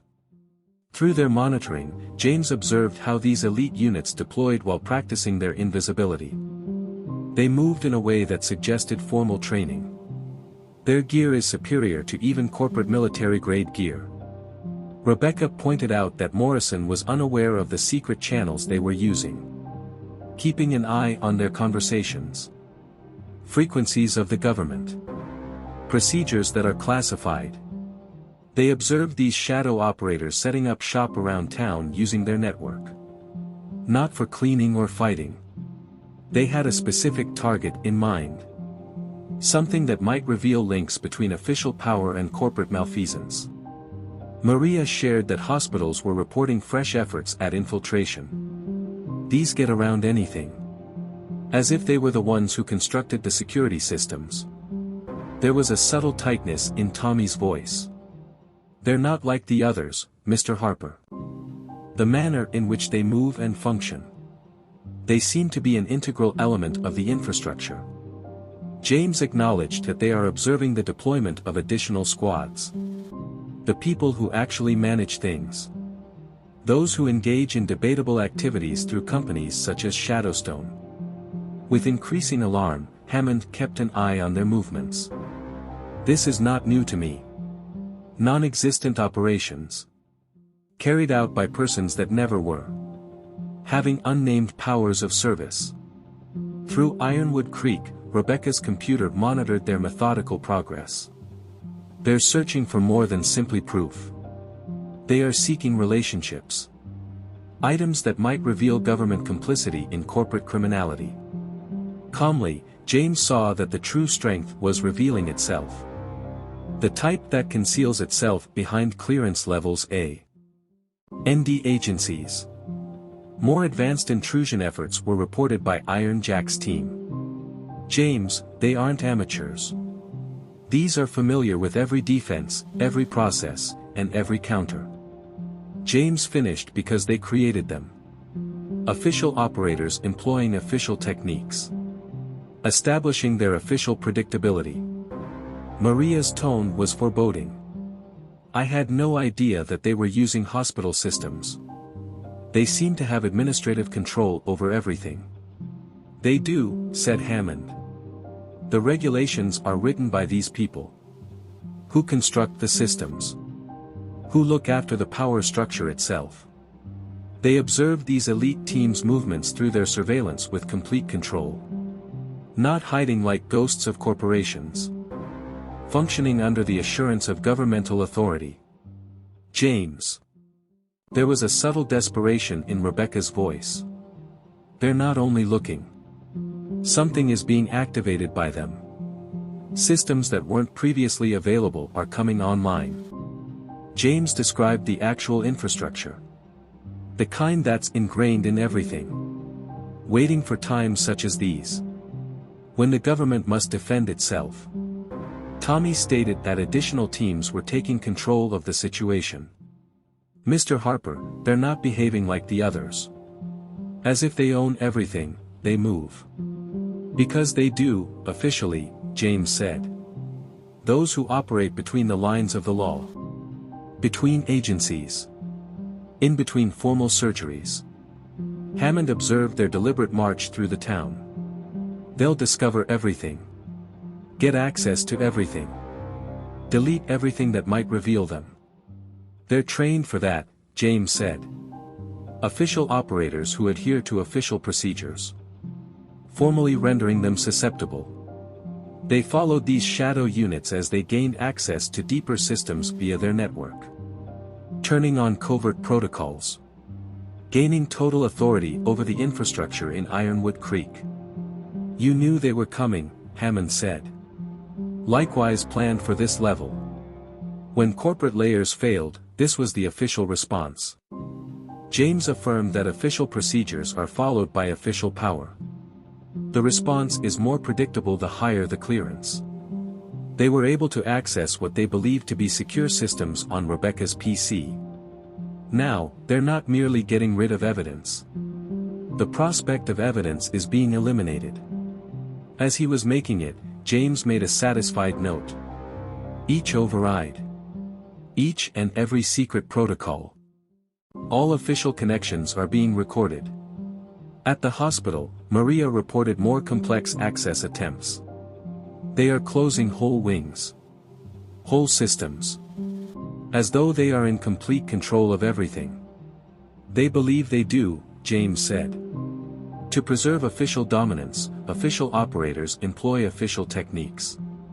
Never noticing. Rebecca said, we constructed our own infrastructure beneath theirs. Outside of their formal authority. They observed these elite units moving with complete assurance through their surveillance. They were predictable to anyone who knew how actual power operated since official operators followed official protocols. Do you recall the lesson I gave you about official authority? As other shadow squads spread out with classified gear, James questioned Hammond. She remembered that it is only effective until someone loses faith in it. Until someone reveals the true story behind the official narrative. Because, at the time, government operators believed they were defending official authority. In fact, they were making it public. Each and every secret protocol. Each and every administrative override. People who had mastered the art of seeing past the official facade were documenting every link to actual authority. Its true nature was being exposed by the battle for Ironwood Creek. not only criminal activity or corporate corruption. However, it was the type of official authority that believed it would never be revealed. Never face opposition. Never be held responsible. They were going to discover why some secrets are unprotectable. Not even by the authors of the regulations. The government convoy flew full diplomatic flags as it entered Ironwood Creek. No more using corporate proxies or black ops teams to hide. They show up in person when those in positions of authority feel threatened. They think they are untouchable because of their formal power. Iron Jack reported through their command net to 3 agency directors. Additionally, there are support personnel who resemble covert action teams. They are no longer even acting. Through their monitoring, James observed how these officials skillfully used their protecting details. No longer concealed operators. Open manifestations of federal power. Matthews, the Central Intelligence Director. Rebecca recognized them. National Security Director Wilson. And Special Activities Director Roberts. Those in actual control of clandestine operations. They saw these agency chiefs set up command centers all around town through their network. They send a statement just by being there. Government involvement was necessary since the issue had gotten out of hand. Maria transmitted, hospitals were under lockdown. There are federal agents everywhere. Now they're not looking. They're grabbing. Assuming command of everything. There was calm observation in Tommy's voice. They're not like the others, Mr. Harper. They don't conceal their might. Making use of it as a weapon. Because, James acknowledged, that is what official power does when it feels challenged. Enters the open, believing that power equates to control. With increasing concern, Hammond observed their erstwhile colleagues deploy. The operations are written by these people. Who determines what is real and what isn't? Who decides what facts are acceptable to the public? Rebecca's computer documented their methodical annexation of Ironwood Creek. They are no longer only searching for proof. They're attempting to keep things under control. Take charge of the story. Calmly, James pointed out that the real power structure was defending itself. The kind that thinks any truth that the government deems uncomfortable may be erased. According to Iron Jack's staff, further federal units have arrived. James, they're setting up full coverage. Each and every street. All buildings. Any conceivable viewpoint. James concluded, since they believe that power equates to control. Authoritative authority by official means. Formally rendering them susceptible. Maria's voice was a new caution. These days, they're not only stealing medical documents. Witnesses are being held captive. Securing anyone with information. Hammond confirmed that it was standard containment procedure. Official power attempts to exert control over everything when it perceives a threat. Everyone. All the details. Every potential leak. They observed, via monitoring, how these agency chiefs confidently planned their actions. They don't conceal their might.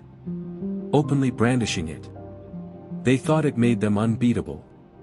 James. There was a subtle desperation in Rebecca's voice. They're not merely keeping things under control. It's being rewritten. Records are changing. Changing the evidence. Constructing their own account of what happened. That's the official story, James said. The one they will reveal after this is over. When they believe that everything that could reveal them has been under control. Tommy said more federal teams were landing jobs. Mr. Harper, they're no longer even attempting to be subtle. Merely exercising absolute authority.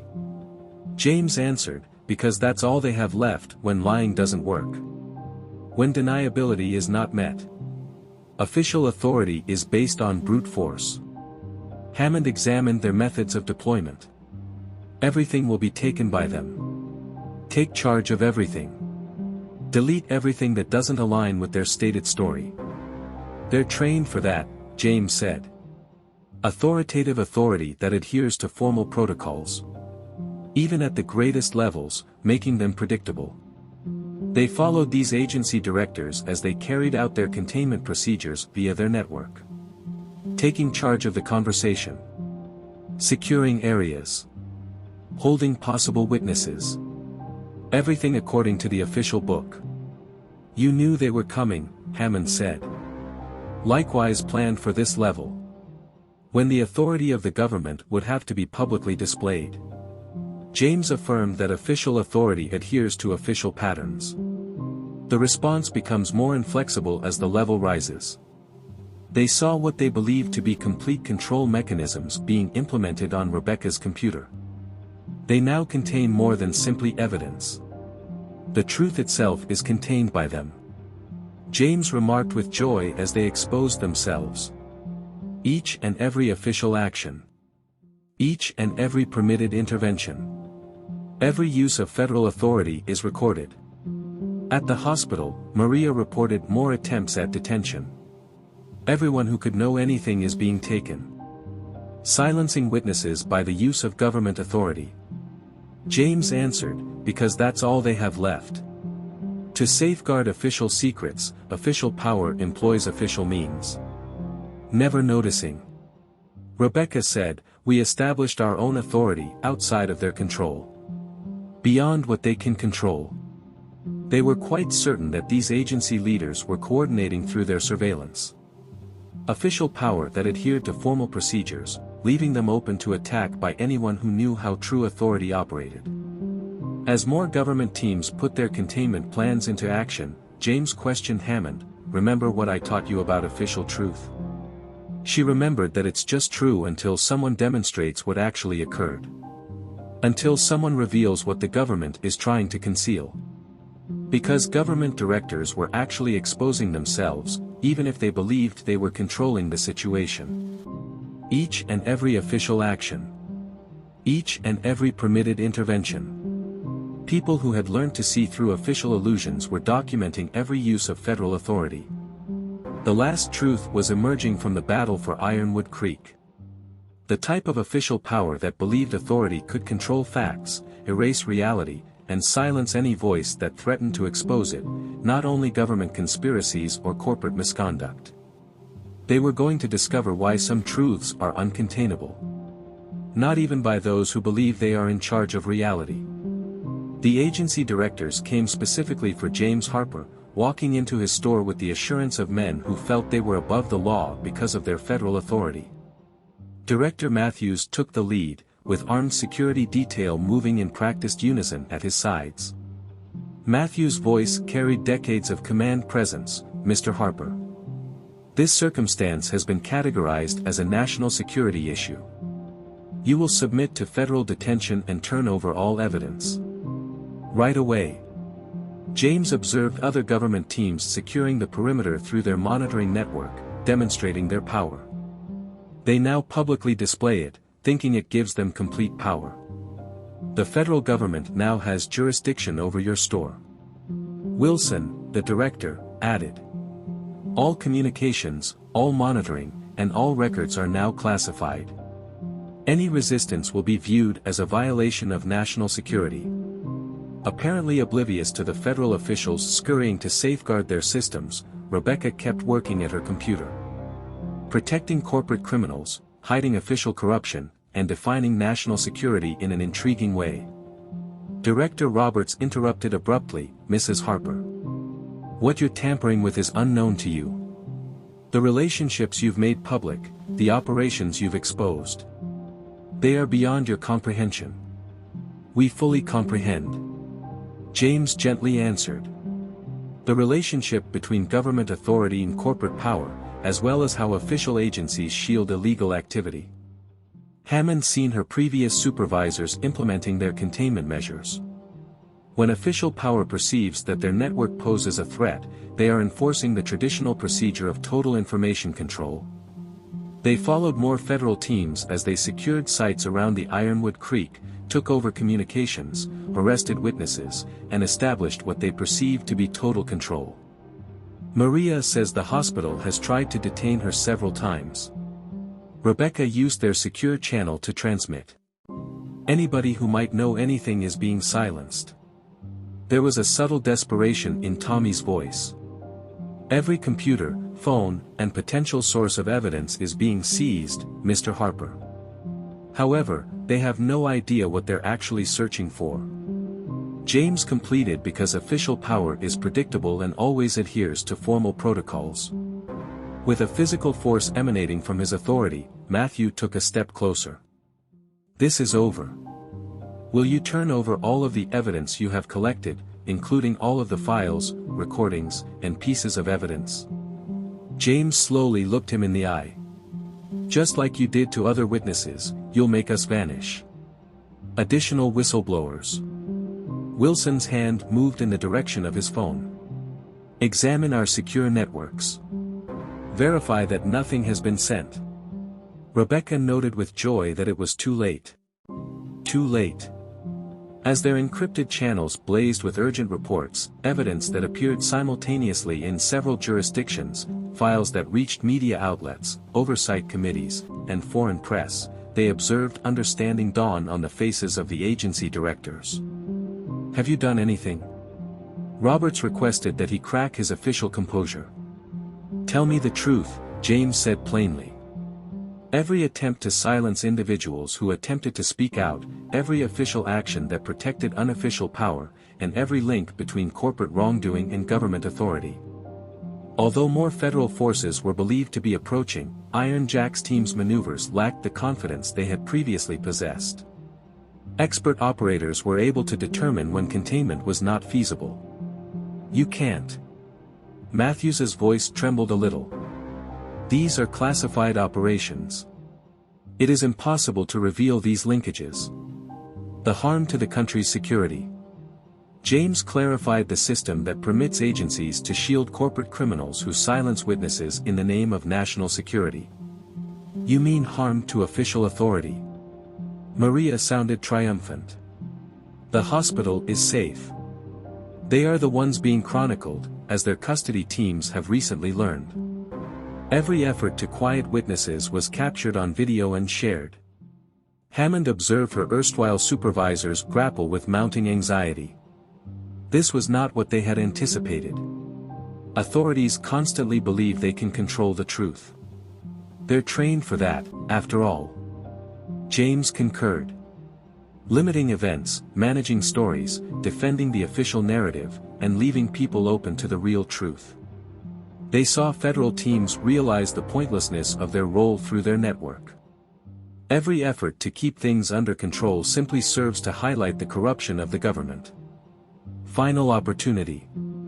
Director Matthews issued a warning, but it seemed insincere. Now be cooperative. We can still keep things under control. Defend the interests of the country. National objectives. Rebecca had a piercing smile. Or the interests of the agency. Business interests. The protection of power's interests. Tommy stated that additional proof was making its way to the public. Mr. Harper, it's everywhere now. Everything they attempted to conceal. Everything they attempted to manage. James clarified that official power had a fatal vulnerability. It holds that truth is equal to authority. That it can manipulate information to manipulate reality. The directors of the agencies observed the failure of their containment procedures.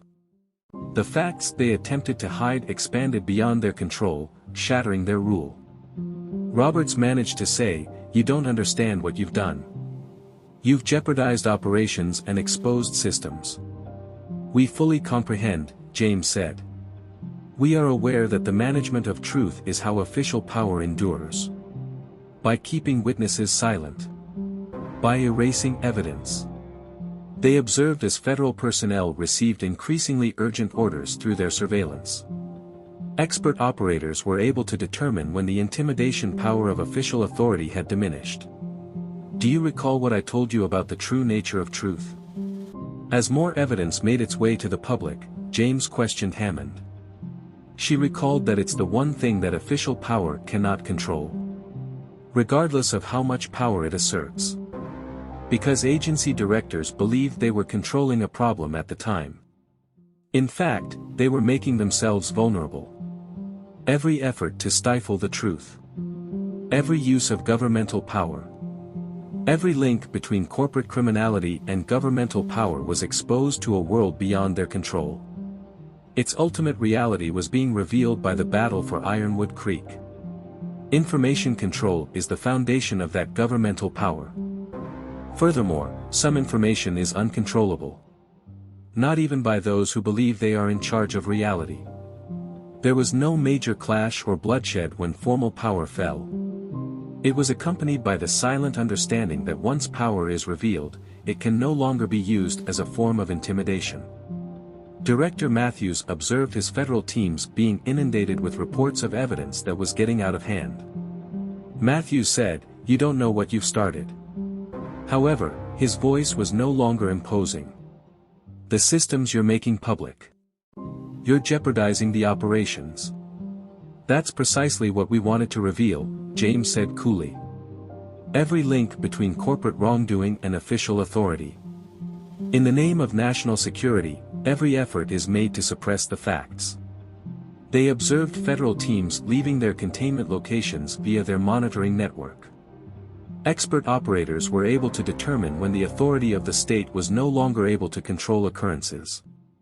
Rebecca reported from her computer that the story was being picked up by international media. There is proof of corporate government corruption in every major news channel. There's no way to stop it now. There were frequent buzzing crisis notifications on Director Wilson's phone. "Emergency sessions of oversight committees are being called, sir. Internal probes are being launched by several authorities." James pointed out that once truth is released, it cannot be remembered. Not able to be categorized. Cannot be forced to vanish by official authority. Maria's speech flowed through their safe conduit with joy. Prosecutors around the country are receiving hospital witness testimony. All throughout the world, former victims of corporate government intimidation are coming forward. Tommy kept an increasingly excited eye on public channels. "It's not simply news media, Mr. Harper. Worldwide press, independent journalists, and social networks. The evidence is being carried by everyone." Director Roberts managed to say, "You've jeopardized decades of operations." His official demeanor absolutely broke down. Revealed the power structures that maintained the stability of this nation. Hammond fixed corruption and kept it steady. Observing the fallout from her old superior's exposure of the truth. Protected official authority from criticism. They saw additional federal units leave Ironwood Creek through their network. Not limited to regional teams. Suddenly, agencies throughout are being scrutinized. Unexpected exposure. Unexpected responsibility. Rebecca advised the struggling directors to check the secure channels. Check the status of your containment procedures. Your systems of classification. Your official obstacles to the truth. According to Iron Jack's staff, federal units were standing down everywhere. When official power was no longer able to intimidate people who refused to be silenced, professional operators knew it. Matthews tried one last time. Now, however, his authority sounded empty. This can still be contained. Continue to defend national interests. Whose interests? Quietly, James inquired. The companies you safeguarded? The crooks you provided sanctuary to? The dishonest officials you maintained in office? Another urgent notice was sent to Director Wilson. Congress supervision requires prompt testimony, sir. Investigations are started concurrently by inspector generals. James clarified that official authority is only effective when people have faith in it. Once they agree to the official version. When they permit the classification of truth under the pretext of national security. They observed the agency directors as they came to terms with the extent of their defeat through their surveillance. Revealed power itself, in addition to corruption. The methods they employ to suppress the truth were exposed to a world they were unable to threaten. Roberts made one final attempt, but you don't get it. These links and these systems are essential. They keep things in order. They keep corruption alive, Rebecca clarified. Keep criminals safe. Witnesses should remain silent. Keep the truth concealed under the authority of the state. Tommy said that more proof was getting out there. Special reports are being run by international media. Speaking out are former victims. Everywhere, official crimes are being made public. James noticed calmly that the genuine truth does not require government sanction. Doesn't require permission from the government. Agencies are not required to determine what people can know. Hammond observed her erstwhile superiors confronting the truth of their uncovered authority. They were never able to comprehend. Fear is the only thing that makes official authority effective. Because they think the government has the ability to manipulate the truth itself. They monitored government teams leaving Ironwood Creek entirely through their network. Expert operators were able to identify when the final vestige of official power had been lost. Do you recall what I told you about true victory? As more facts became apparent to the public, James asked Hammond. She remembered that it doesn't come from defeating power. It is the result of exposing it. From demonstrating to others that they don't need to be scared. Maria came in from the hospital. There are more witnesses coming forward. More victims are coming forward. More truth escaping the grip of authority. James told the directors who had lost that's what truth does. It spreads on its own after eluding government control. Gets to the people who should hear it. Reveals those who attempted to conceal it. Rebecca's computer displayed the evidence's ongoing global dissemination. Right now, no agency can stop it. No governmental authority can control it. It cannot be eliminated by any authority. The directors of the agencies observed the breakdown of their control mechanisms. As the truth emerged from the official bonds, their power began to crumble. Not with force or aggression. But with the straightforward force of reality as it is. Now what? Matthews inquired softly. He is no longer officially present. James answered, now truth does what truth always does. It spreads. It makes itself clear. It makes those in positions of authority answerable. They observed the withdrawal of federal power from Ironwood Creek through their observation. Not only agents in the area. However, the entire official power structure believed it could govern reality. Because they found something more potent, even though government directors believed they could use authority to contain the truth. The straightforward fact that once the truth is out, it cannot be kept hidden. Not by government authority, nor by official power. Not by people who believed they had permanent power over reality. The last lesson of the war for Ironwood Creek was being revealed. That defeating power isn't always the source of success. They result from demonstrating to others that they are no longer afraid of it. Ironwood Creek saw a different kind of dawn. Neither business forces nor federal agents were visible in the dawn light. However, regular people are taking back their town. Behind his business counter, James stood. Observing the community he had battled to defend start to recover on its own. Iron Jack stated that the government teams had cleared away overnight. Bringing fresh coffee to join him. Went home after accepting their power. Left only the truth. They watched as Ironwood Creek streets began to bustle with regular activity through their now quiet surveillance network. Not people running about in terror when corporations threatened them. However, the self-assured actions of people who had discovered they could resist authority. Rebecca wrote on her computer at the former Dark Vultures MC warehouse is being converted into a community center. The renovations are being assisted by former gang members. It's amazing how people react when they see the truth. From the hospital, Maria called. More former witnesses are coming out. No longer afraid. Everyone is telling their story. Encouraging others to speak up. Because truth does that, James said in a low voice. It spreads by itself after it breaks free. Assists others in discovering their voice. Hammond went into the shop. Now, her badge stood for something else. Community trust, not official power. Testimony is sought by state monitoring panels. From all those who have been impacted by corporate corruption. Intimidation by the government. James said, let them hear it all. Each tale. Every voice. They attempted to silence every fact. Tommy's youthful face was full of intent as he burst through the back door. Harper, Mr. in the former industry district, the construction workers discovered something. More proof that the businesses attempted to conceal. Keep it safe, James said. Allow it to join the other truths that are emerging into the light. They saw Ironwood Creek change through the cameras they had left.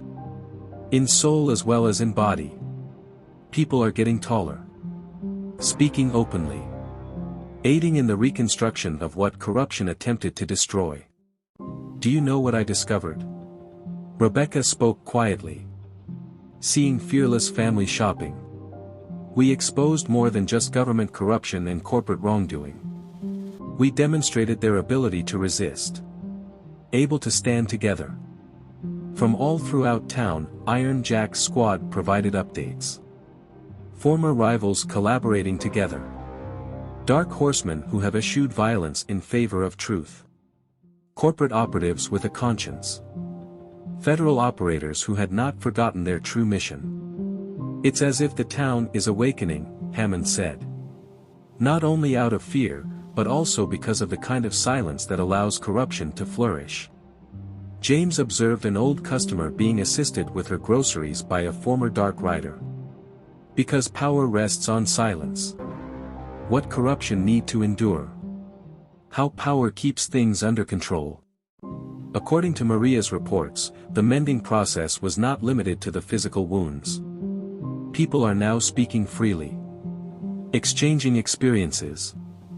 Giving each other support by speaking the truth and providing testimony. Tommy wisely pointed out that conquering them wasn't the true victory. It was demonstrating to them that they didn't need to be scared.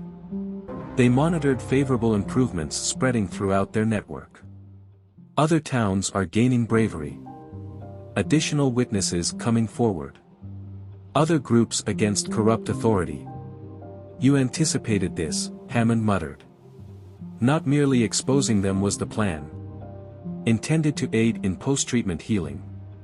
James concurred, saying that revealing the truth is just the first step. Teaching solidarity. To withstand terror. To aid in one another's recovery. The real labor is that. News from outside Ironwood Creek was displayed on Rebecca's PC. More communities are emerging. More corruption was made public. More truth escaping the shackles of authority. Do you recall the lesson you gave me about true change? As they saw their town restore itself, Hammond inquired. James recalled that it is not derived from defeating power. It comes from proving that others don't have to be afraid of it. They observed Ironwood Creek embracing its new reality through their surveillance.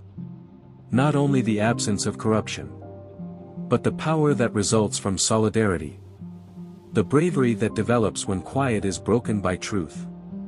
Rebecca noticed that the store feels different now. No longer merely a cover. Not merely a tactical stance. James clarified that it was never truly about the store. It has to do with community. About individuals discovering their voice. Their bravery. Their combined strength. More healing signals were noticed by Iron Jack's team. Former adversaries cooperating. Old wounds are healing. In the pure light of truth, new ties are being formed. For this, you sacrificed decades. Noted by Hammond. Built your operation over a period of years. Collecting proof. Getting ready for the situation. As his community became stronger, James responded, it was worth every minute. Because not all triumphs are quantified by the number of battles won or adversaries vanquished. They saw Ironwood Creek's ongoing change through their cameras. Everyone who had courage was assisting others in finding theirs. Every voice who spoke up helped others do the same. Now what? Tommy inquired, his youthful features displaying maturity beyond his years. James replied, now we do the real work, spreading the truth. Aiding in the healing process. Assisting groups in recollecting their strengths.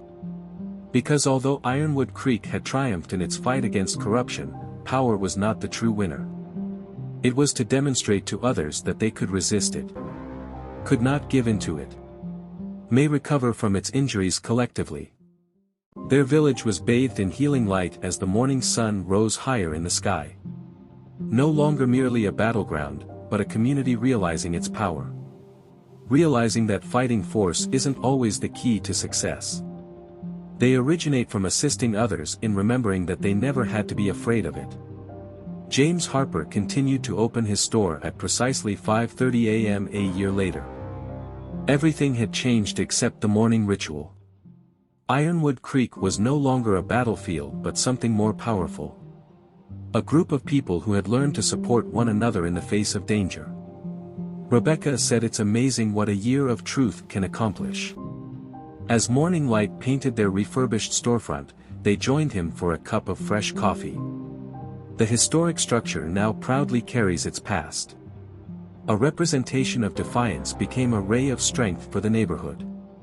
They observed their town embracing its new character through their streamlined surveillance system. Community programs were held at the old warehouse of the Dark Vultures MC. The corporate headquarters were now open to the public. The people they were supposed to protect were now serviced by even the federal structures. During her morning visit, Maria reported that hospitals were operating at full capacity. Helping people recover from years of quiet is more important than merely treating wounds these days. Giving them the confidence to express their truth. Iron Jack no longer had to conceal his existence as he walked through the front door. Yesterday, the last of our monitoring posts went down. Watchers are no longer needed in town. It looks out for itself. James answered, because that's what truth does, carefully stacking shelves. People no longer require defenders once they learn to stand together. They defend one another. Tommy, a well-respected young leader in the community programs, stepped in.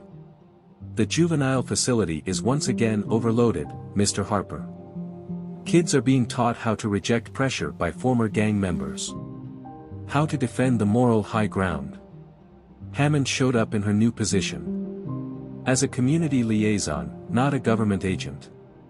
Her insignia no longer stood for authority but for service. Ironwood Creek is presently being studied by state committees. How a town can be transformed by truth when its citizens band together. They observed Ironwood Creek's morning through the cameras they still had. Kids strolling fearlessly to school. Companies that are not corrupt. People talking candidly about their current healing and prior traumas. Do you recall the time when these were all monitoring points and important locations? Rebecca inquired. Observing families shopping without restrictions. It's just home now. The way it ought to have been all along. The Iron Jack crew had completely assimilated into the neighborhood. The strength of collective resistance, community organization, and self-reliance are being taught by former Special Forces operatives. Hammond reported receiving another letter from Morrison. I'm still trying to figure out how one little hamlet overthrew a corrupt kingdom. James grinned a little. Observing a former Dark Rider assist in planning a food drive for the town. Therefore they were never able to comprehend true strength. Authority was the source of thought power. By force.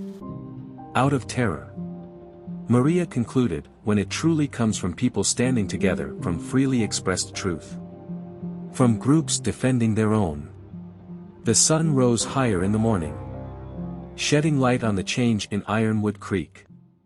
Community centers were now located in the former industry district. The corporate headquarters were now open to the public. There were indications of improvement on every street. Do you know what I discovered? Tommy said in a contemplative tone. seeing the unrestricted gathering of people in the town square. The shop was more than just a shop. It was optimism, demonstrating their ability to resist, able to stand, could defend themselves via their downsized network. They monitored the ongoing development of Ironwood Creek, not merely getting over corruption, but development into something more powerful. A group that had discovered its own strength. According to Hammond, other towns are still requesting advice, seeking guidance on how to combat corporate wrongdoing, intimidation by the government. Be honest with them, James said. Fighting power isn't what that strength is all about. It's important to unite, helping one another, refusing to keep quiet. Reports from outside Ironwood Creek appeared on Rebecca's PC. More communities are becoming brave. More truth is emerging. More people are being taught to oppose corruption. The true triumph, Iron Jack noted, didn't succeed in beating them. It was about demonstrating to others that they never had to be afraid of them. Through the surveillance they still have. They saw their town come to terms with its new character. Former adversaries cooperating. Old wounds are becoming better. In the pure light of reality, new friendships are being formed. Maria observed that the store has changed. Observing the morning clients. No longer merely a business. It's more of a reminder of what individuals can accomplish when they unite. James clarified that it was always intended to be that way. Not merely a front for opposition. However, evidence indicates everyday locations can contain amazing power. Hammond saw the streets of Ironwood Creek come alive with everyday life. A year ago, this was a battlefield, which is hard to believe. Corporate troops. Federal officers. Corruption on all fronts. Rebecca grinned, it's just home now. The way it should have been all along. How it can remain. As long as people are aware of their own power. They witnessed the enduring power of truth through their cameras. Everyone who had courage was assisting others in finding theirs. Every voice who spoke up helped others do the same. Are you aware of what you actually constructed here? Tommy inquired. His youthful face displays wisdom that he has attained. Not only opposition to corruption, but evidence shows when common people band together, they can defeat any authority. James surveyed his shop. Customers are free to shop. The community is openly gathering. The truth is coming out fearlessly. He agreed that was the true lesson. One store couldn't combat corruption. However, every force that seeks to control through terror can be overthrown by that one society standing united. Ironwood Creek was illuminated by the bright light of optimism in the morning. It was more than just a town that had escaped corruption. However, a community that had discovered how to flourish in the truth. Because conquering power wasn't the true victory. It was to demonstrate that people didn't need to be afraid of it. There was never a need to tolerate its corruption. Its lies never had to be believed. Even so, James Harper opened his shop at precisely 5:30 a.m. However, he now opened it without considering it a crucial location in the fight against corruption. However, as evidence that commonplace locations can impart remarkable knowledge. More than force, that power is afraid of unification. That corruption is more afraid of the truth than of guns. That any adversary that controls by terror may be vanquished by a united populace. Ironwood Creek was bathed in the hues of promise as the sun rose. Not merely made it through. Not merely bounced back. But changed. Into evidence that fighting power isn't always the key to success. They result from demonstrating to others that they never had to be afraid of it. 2 more amazing tales await you directly on your screen in the next section. You won't want to miss these if you like this one. To watch, simply click. Remember to subscribe as well. A lot would be at stake. Disclaimer. This channel stands against all forms of intolerance, discrimination, racism, and violations of human rights. The stories shared here are original creations, developed to encourage reflection, understanding, and constructive dialogue.